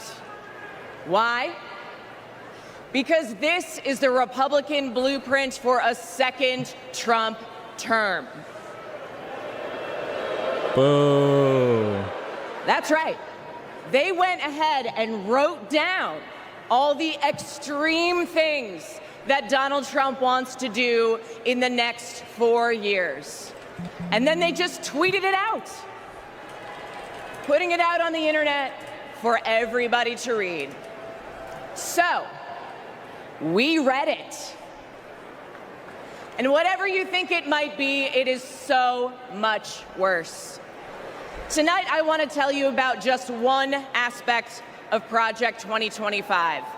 Its plan to turn Donald Trump into a dictator. What? No shot. Okay. Okay. Right here on page 535, Yeah. it says, quote, reissue Trump's Schedule F executive order to permit discharge of non-performing employees. What? Now that doesn't sound that scary, right? But here's what it actually means in plain English. If Donald Trump gets back into the White House, he's going to fire civil servants like intelligence officers, engineers, and even federal prosecutors if he decides that they don't serve his personal agenda. What? That's crazy. My God. They're Can we get some talking about booze? replacing the entire federal government with an army of loyalists who answer only to Donald Trump. Boo. Boo. I know. Boo. All right, then, Okay. Page 873. It says, quote, Do you think attacking 25 is the best approach? I don't think anybody cares about this shit. Ending law enforcement activities of independent agencies I don't care. or Whatever. ending their independent status. Again, that sounds pretty boring. But what it means is that under Project 2025, Donald Trump would be able to weaponize the Department Maybe it's just me. of Justice Yeah, I don't know. Maybe to people go really after his political get opponents. hyped on this shit. They He might. could even turn the FBI into his own personal police force. That is Boo. not how it works in America. That's how it works in dictatorships. And that's exactly what Donald Trump and his MAGA minions have in mind. Ooh. An expansion of presidential powers like no president has ever had or should ever have. Now, by the way, if you're asking if any of this is even legal, well, remember, thanks to Donald Trump's hand-picked Supreme Court, he's now completely immune from prosecution, even if he breaks the law. Wow. But that's not who we are, because we believe in a government of the people, by the people, and for the people. Not the government of Donald Trump, by Donald Trump, and for Donald Trump. We believe in the separation of powers and the rule of law.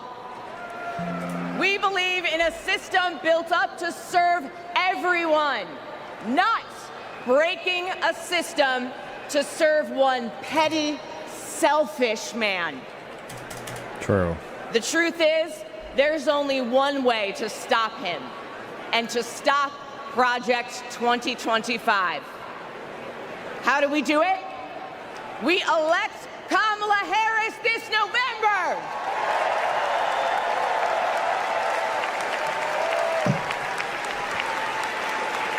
We'll be back tomorrow night to tell you what Project 2025 means for your pocketbook.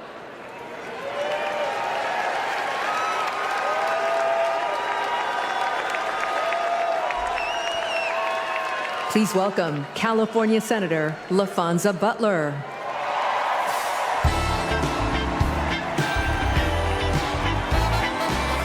Hell yeah.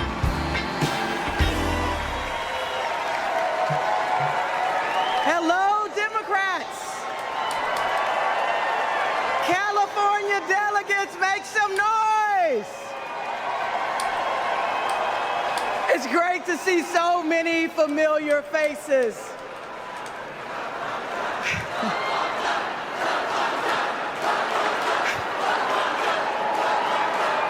And I can't forget the state that I was born and raised in, Mississippi Democrats. Let everybody hear you.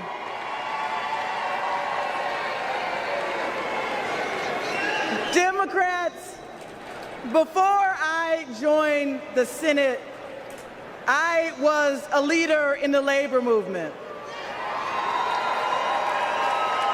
So I know a champion for the people when I see one. I met Kamala Harris when she was district attorney, and I was president of a large care workers union. We hit it off right away. What really impressed me was how well she got to know my family. Yeah. My wife, Naniki, but especially our daughter, Nyla. And as soon as Nyla heard that Miss Kamala was running for president, she asked if she could be vice president. So, no disrespect to Governor Walz, but Nyla put her name in first. Vice President Harris and I share a lot in common. We both graduated from historically black colleges.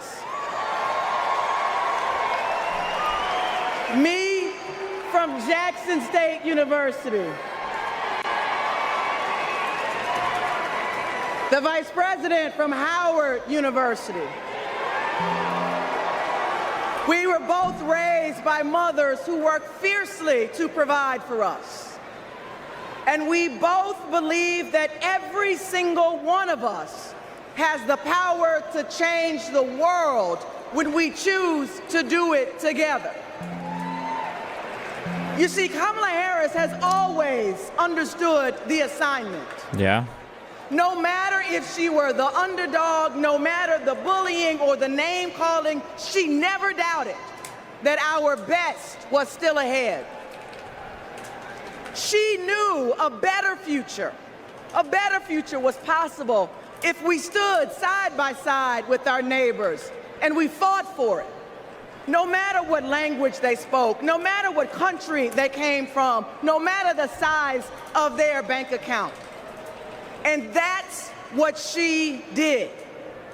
As a prosecutor, together with law enforcement, she prioritized holding criminals accountable and protecting public safety.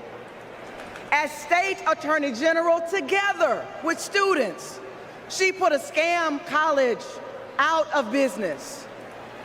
After the mortgage crisis, together with families who lost their homes, she took on the biggest banks in the world and won a settlement 5 times what was initially offered. Every time she walked into a courtroom, she would simply say, "Kamala Harris for the people." For her, it wasn't just a professional oath. It was a battle cry. And let's be clear, to her opponents, this way of seeing the world, the idea of fighting for someone other than yourself is unthinkable. But let me tell you, Democrats, what's really unthinkable. Conning young people who simply want a good education is unthinkable. Stiffing hard-working laborers like Donald Trump did in Atlantic City is unthinkable. Bragging about having ripped away a woman's freedom to choose what she does with her own body is unthinkable. And Democrats, Americans, we deserve better. We deserve a president who is tough, not just tough talking. One who shatters the boundaries of what's possible, not the boundaries of what's legal. And one who wipes the floor with cheats and fraudsters because, well, Democrats, she knows the type. Democrats, that president, the president that we deserve, that president is my friend, Kamala Harris. Thank you all so much.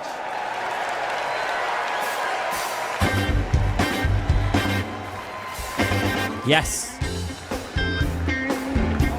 Okay, hold on while they're doing this dumb shit song. Okay, hold on. I cannot find this. This file, okay?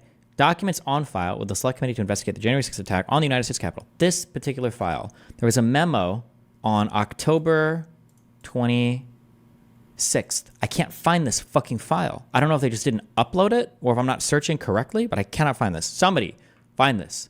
This file. Here, I'm pasting it in chat. Somebody give me the goddamn link to this. I cannot find this. There you go. Please, Lord God Christ. Because of policies that lift people up, I walked through the gates of my dream school as a first-generation college student. People my age are making big decisions about our lives, and we deserve a president who has our back. Yes. Not some power-hungry millionaire reality TV personality who only cares about himself. We need Kamala Harris. She'll deliver a future where we can decide if and when to start a family. A future where we can afford rent and groceries. A future where we're not crushed under student debt, a future where any free lunch kid can walk through the gates of their dream college. For young people, this is a fight for our future. We have a responsibility to do this, and we have a responsibility to do it right, and that's why we're going to show up for Kamala Harris and Tim Walz. And here now, with a musical performance, is Jason Isbell. Thank you.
Kamala Harris worked hard to achieve her goals. Raised by a working mother, I had a summer job at McDonald's. Donald Trump worked hard to spend his daddy's fortune. She believes in working hard for the American people. When the middle class is strong, America is strong. Donald Trump believes in working hard for his billionaire friends. I don't care about you. I just want your vote. I don't care. Okay, don't worry about linking me anything. I don't know why 20 million of you are linking me random shit that is clearly does not match the document that I'm looking for. Don't worry about it. I don't need it. Don't care. Got enough. Please welcome former Rhode Island Governor Gina Raimondo. We're welcoming them. Yes.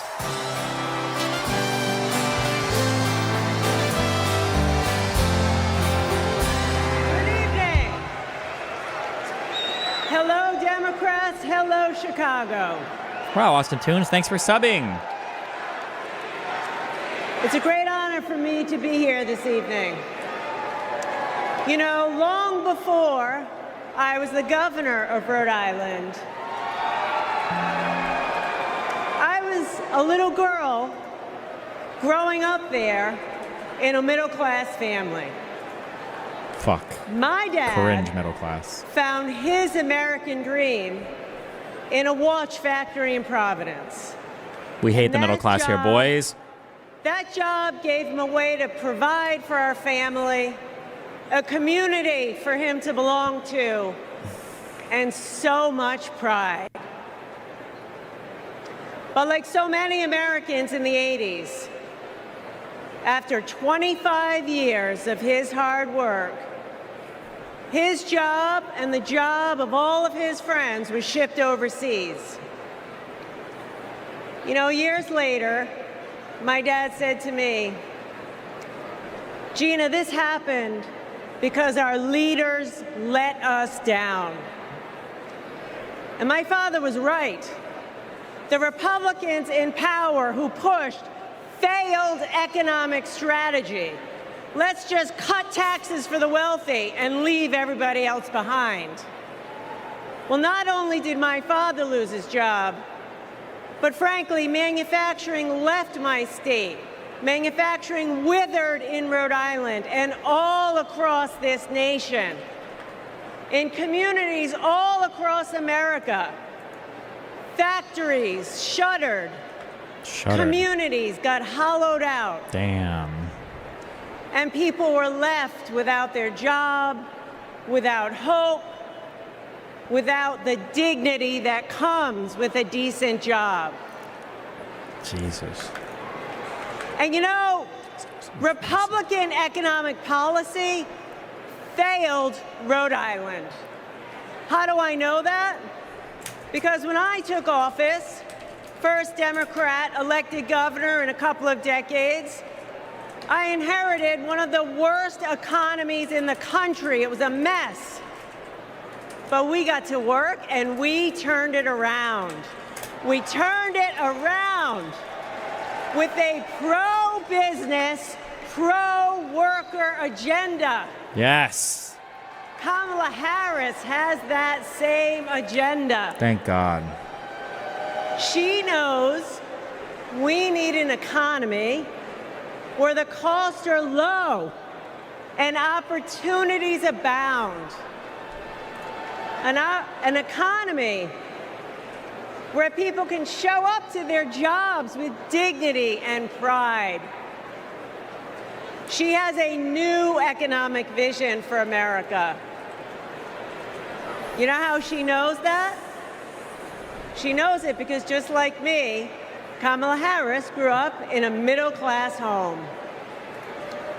Her mom worked to cure breast cancer by day and feed her family at night. And as an adult, Kamala worked to lock up sex offenders and violent criminals by day. And she took care of her sick mother at night. Kamala Harris gets it. She gets that so many Americans work so hard every day and they're barely getting by. And that is not right. It is a fundamental economic principle. Hard work ought to pay off. We believe in that. True. And that's why the vice president is going to take all of Trump's money and give it to the American people. An economy that rewards ambition. An economy that rewards hard work. She believes in an America where everyone, regardless of who you are, what you have, where you started, you got a chance to get ahead in this country. Kamala Harris will give more than 100 middle-class Americans a tax cut. She'll build 3 million new homes for the middle class. And she's going to forge an economy with fair competition, free from monopolies. Monopolies that crush workers and small businesses and startups. Kamala Harris will make building up the middle class a defining goal of her presidency. Meanwhile, Donald Trump, oh shit, he's gonna double down on his worst economic ideas. Which ones? The same ideas that shipped my dad's job overseas. Ideas that don't work. We know they don't work because they never have. Damn. He wants another huge tax cut for the wealthy. Damn. He wants to put his corrupt buddies in charge of the economy. And he wants a sales tax that's going to supercharge inflation. We cannot afford Donald Trump's failed economic ideas. But here's the thing. The most important thing. Kamala Harris works for the people. Kamala Harris works for you. And Donald Trump is in it for himself. Damn. As our president, Kamala Harris will build an economy where everyone, and she means everyone, can find and live their American dream. So let's put her in the Oval Office. Thank you.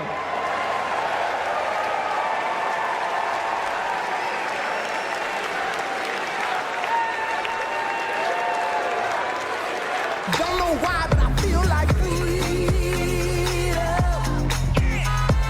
I am a lifelong Republican, a former Trump voter, and I will not be voting for Trump in 2024. My name is Norma. I'm from Carson, Washington, and I am a two-time Trump voter. I will not be voting for Trump this time around. I'm actually embarrassed to say that I did vote for Trump in 2016. Donald Trump has nothing but contempt for the American people, and ironically, for those who claim to be his base. He's only interested in benefiting himself personally. What? Everything he said he Personally? would do, he did not do. I do not trust that he can do the right thing anymore. We've seen what Donald Trump really is, and it disgusts me to my core. I don't think the man can be trusted. He talks out of both sides of his mouth. He's a very dishonest person. I only talk out of one side, The way I'm he sorry, disrespects women. Voting against Trump and for Kamala Harris is the right thing to do. True.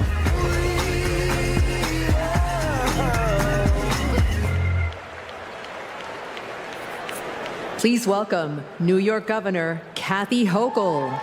Damn. Damn.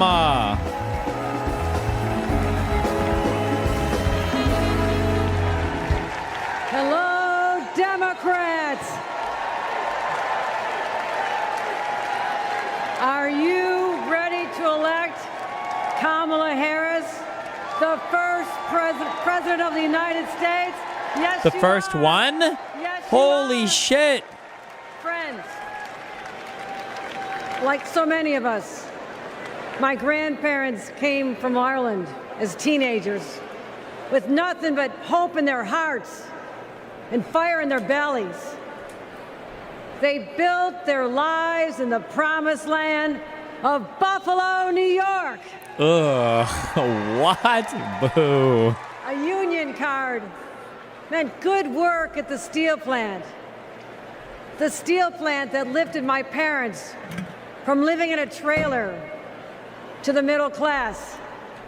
Like other families in my blue-collar community, they believed that with hard work, they could build a better future, not just for themselves, but for those with less hope and less opportunity.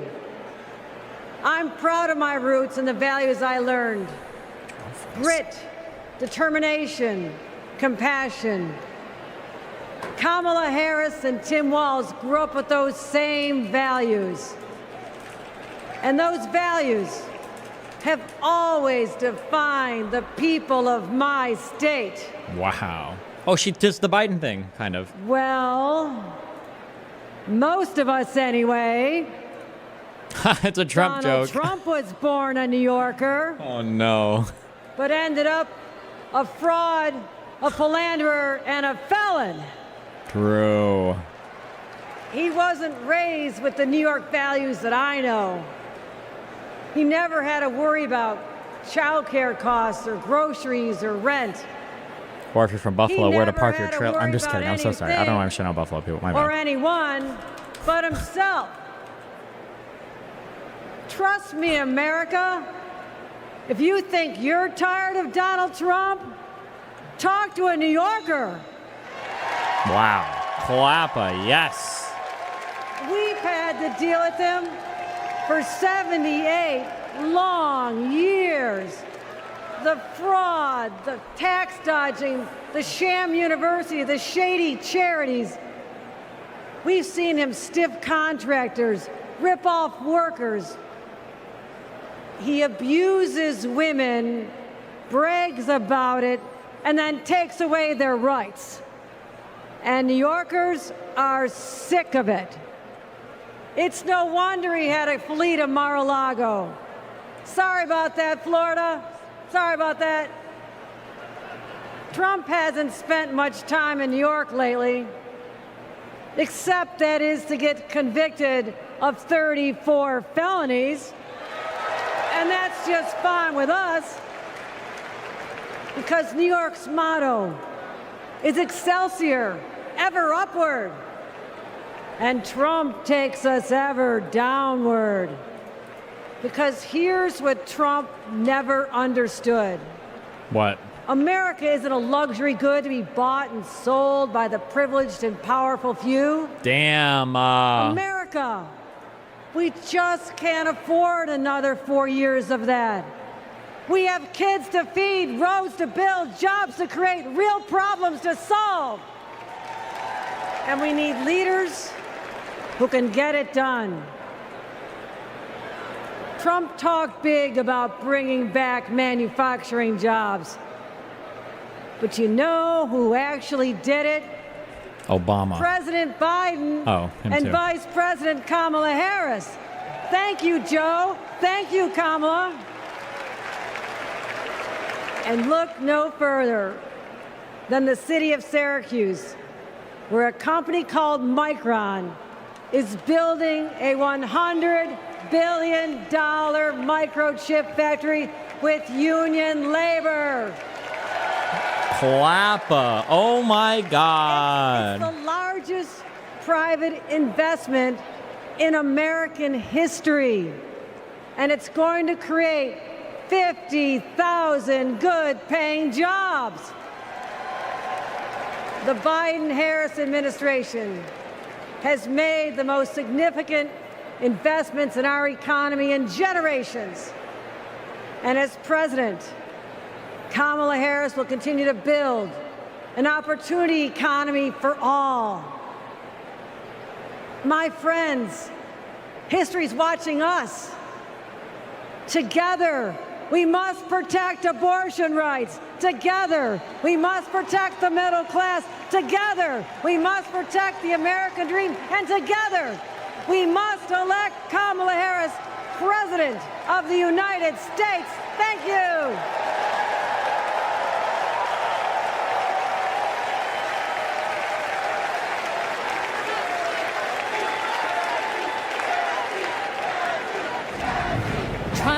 Trying to rain on the thunder. Tell the storm I'm new. I'm a wild, come a march on the regular. Painted white flags blue. What kind of America do we want? One that does a lot of One country where we're music. divided, Please. depressed. Come on. We're Americans. Fascism, we conquered it. The moon, landed on it. The future, building it. Freedom, Nobody loves it more. And we fight for it.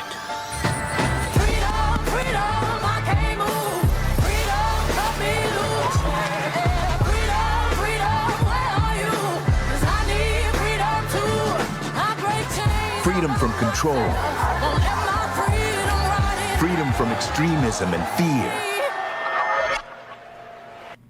Take us back, but we are not going back. What? She showed up? When did Kamala get here? Oh, never mind. We go forward. That's American.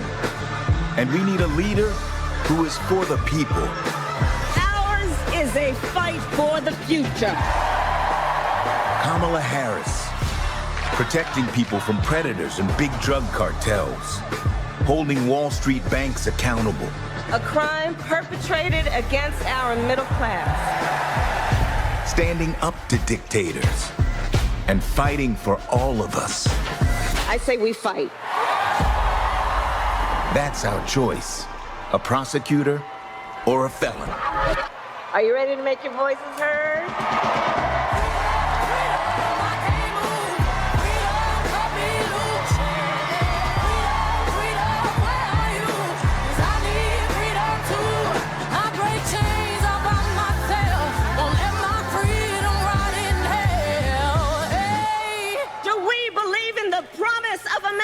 And are we ready to fight for it? I'ma keep running because the winner don't quit on themselves.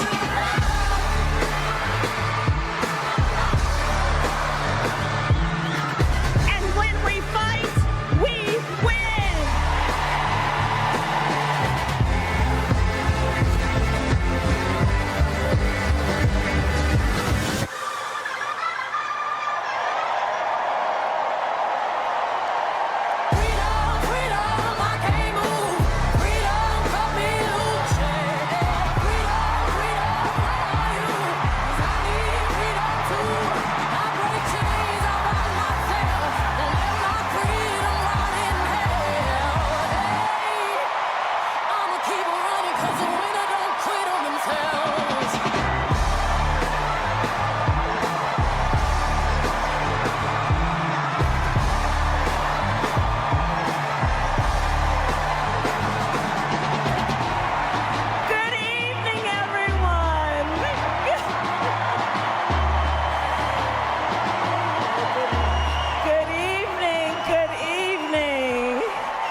To be with everyone this evening in this hall and everyone at home. This is going to be a great week.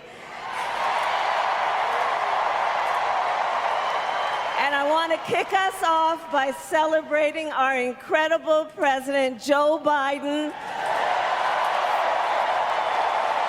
who will be speaking later tonight.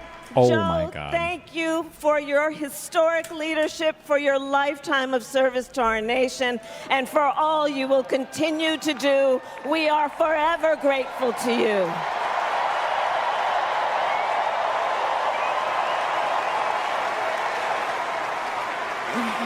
Thank you, Joe. And looking out at everyone tonight, I see the beauty of our great nation. People from every corner of our country and every walk of life are here, united by our shared vision for the future of our country. And this November, we will come together and declare with one voice, Yeah, we will. Hell one yeah. people, we are Gooners moving unite. forward. With optimism, hope, and faith, so guided by our love of country, knowing we all have so much more in common than what separates us. Let us fight for the ideals we hold dear, and let us always remember, when we fight, we win. God bless you. God bless the United States of America. Good night, everyone. What? That's it?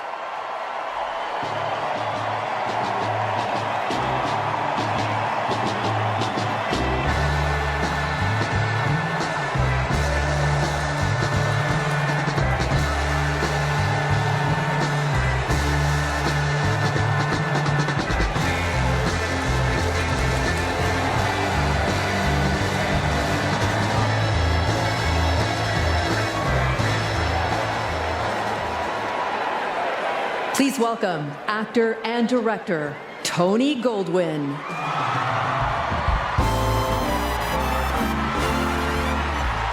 Hello, Chicago.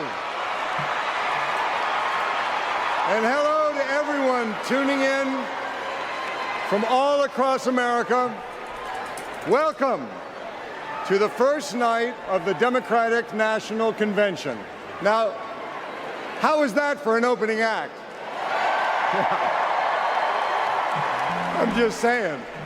Now, as our Vice President just said, over the next 4 days, we will be bringing folks together from all around the country, people from every walk of life, to talk about this nation we love and about a candidate who has devoted her life to public service, who never shies away from a righteous fight, and who always stands up for the people.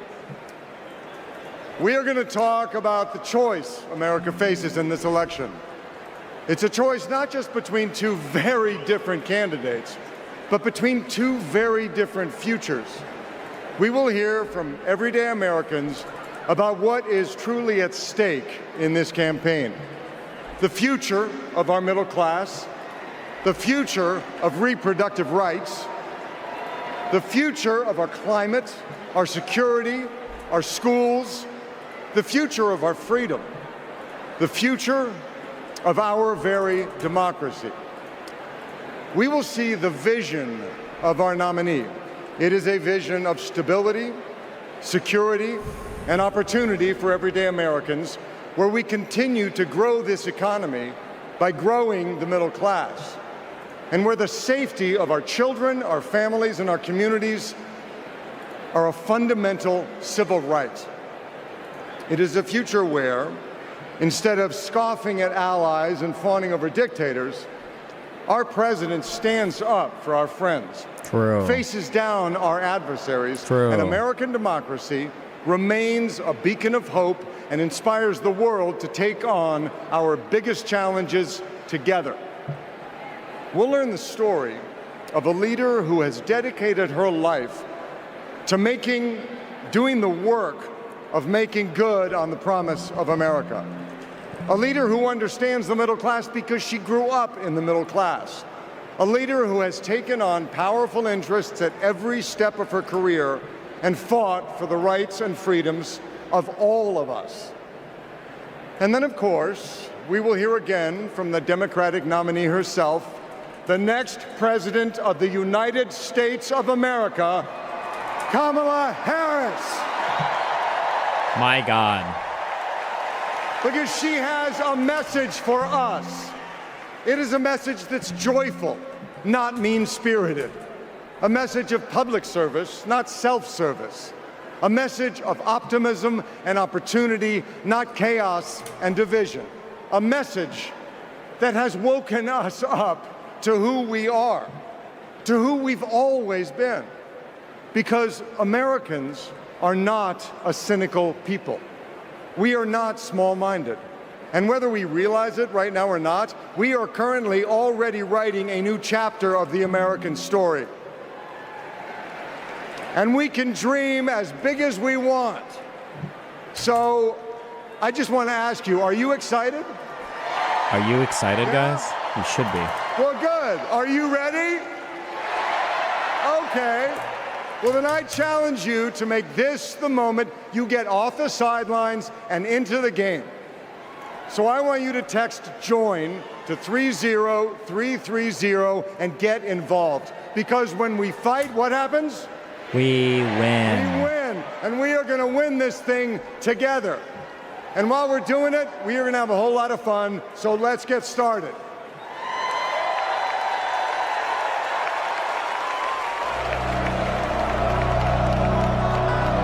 Oh my God, hell yes.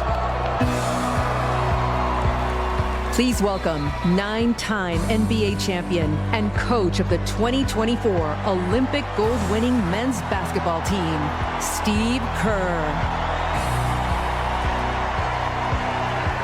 Thank you. Thank you so much.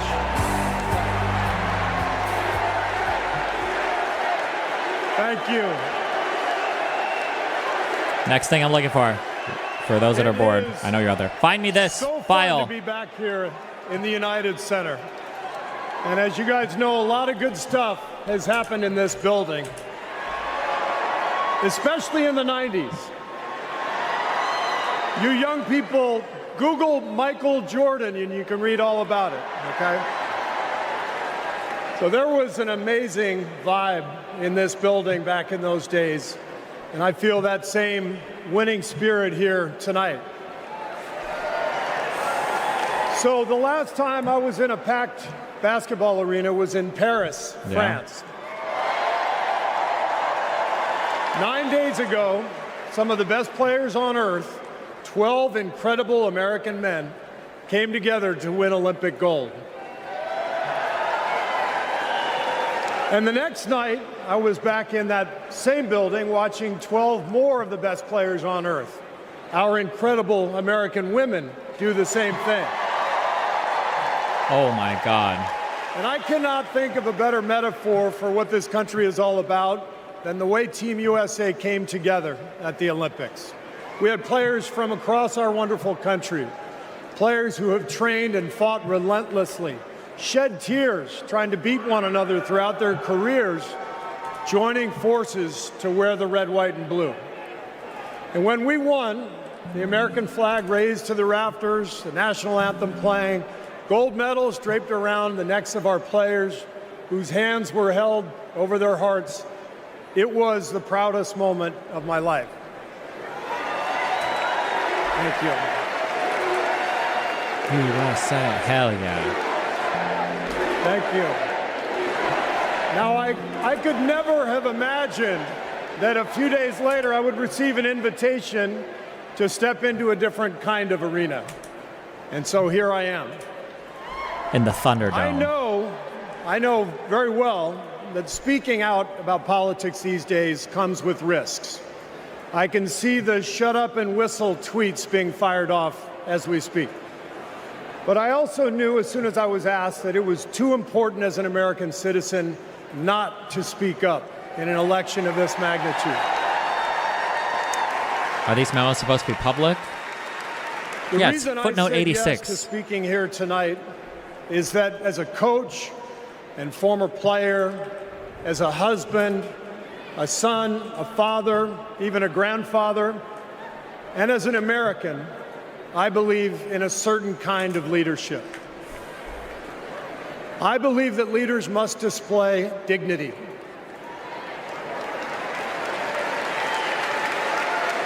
I believe that leaders must tell the truth.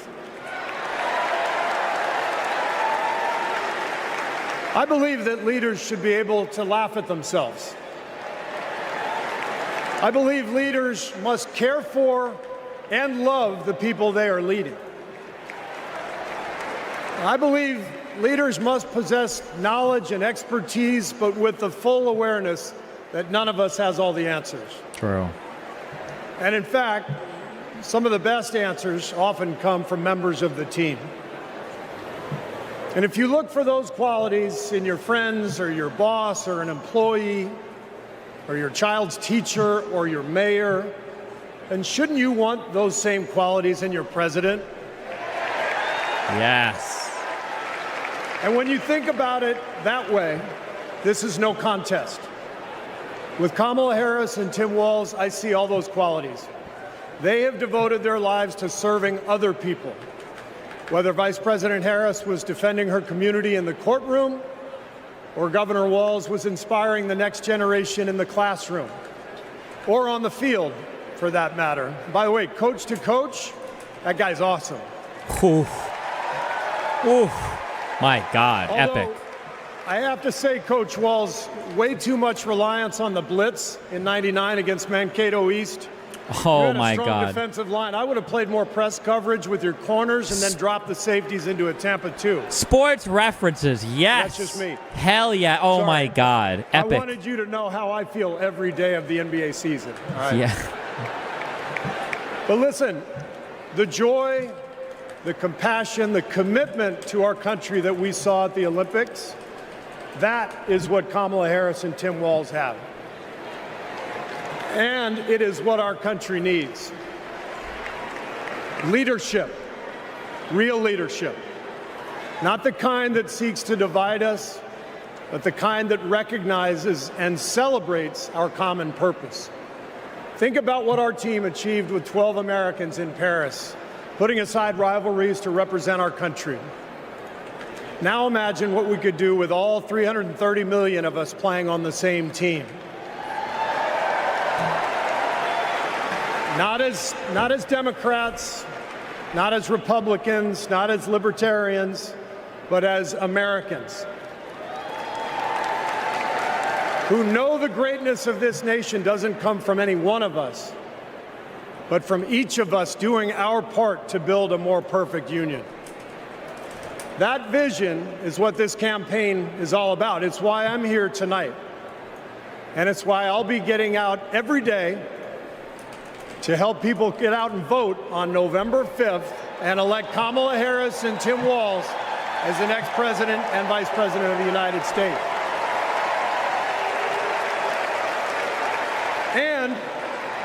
And after the results are tallied that night, we can, in the words of the great Steph Curry, we can tell Donald Trump, night, night. Thank you. Absolutely fucking epic.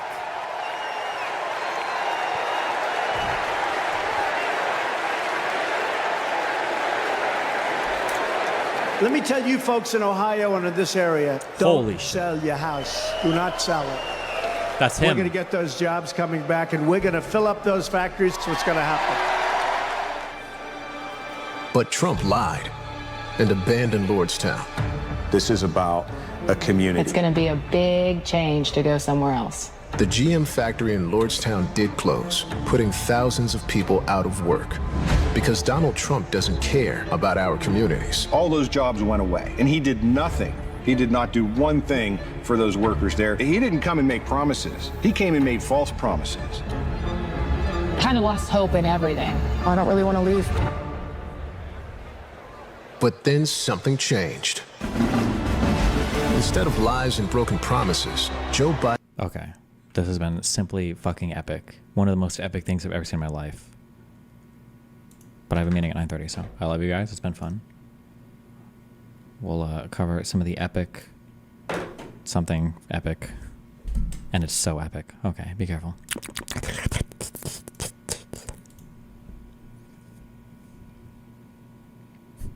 In the famous words of Steph Curry, bye-bye.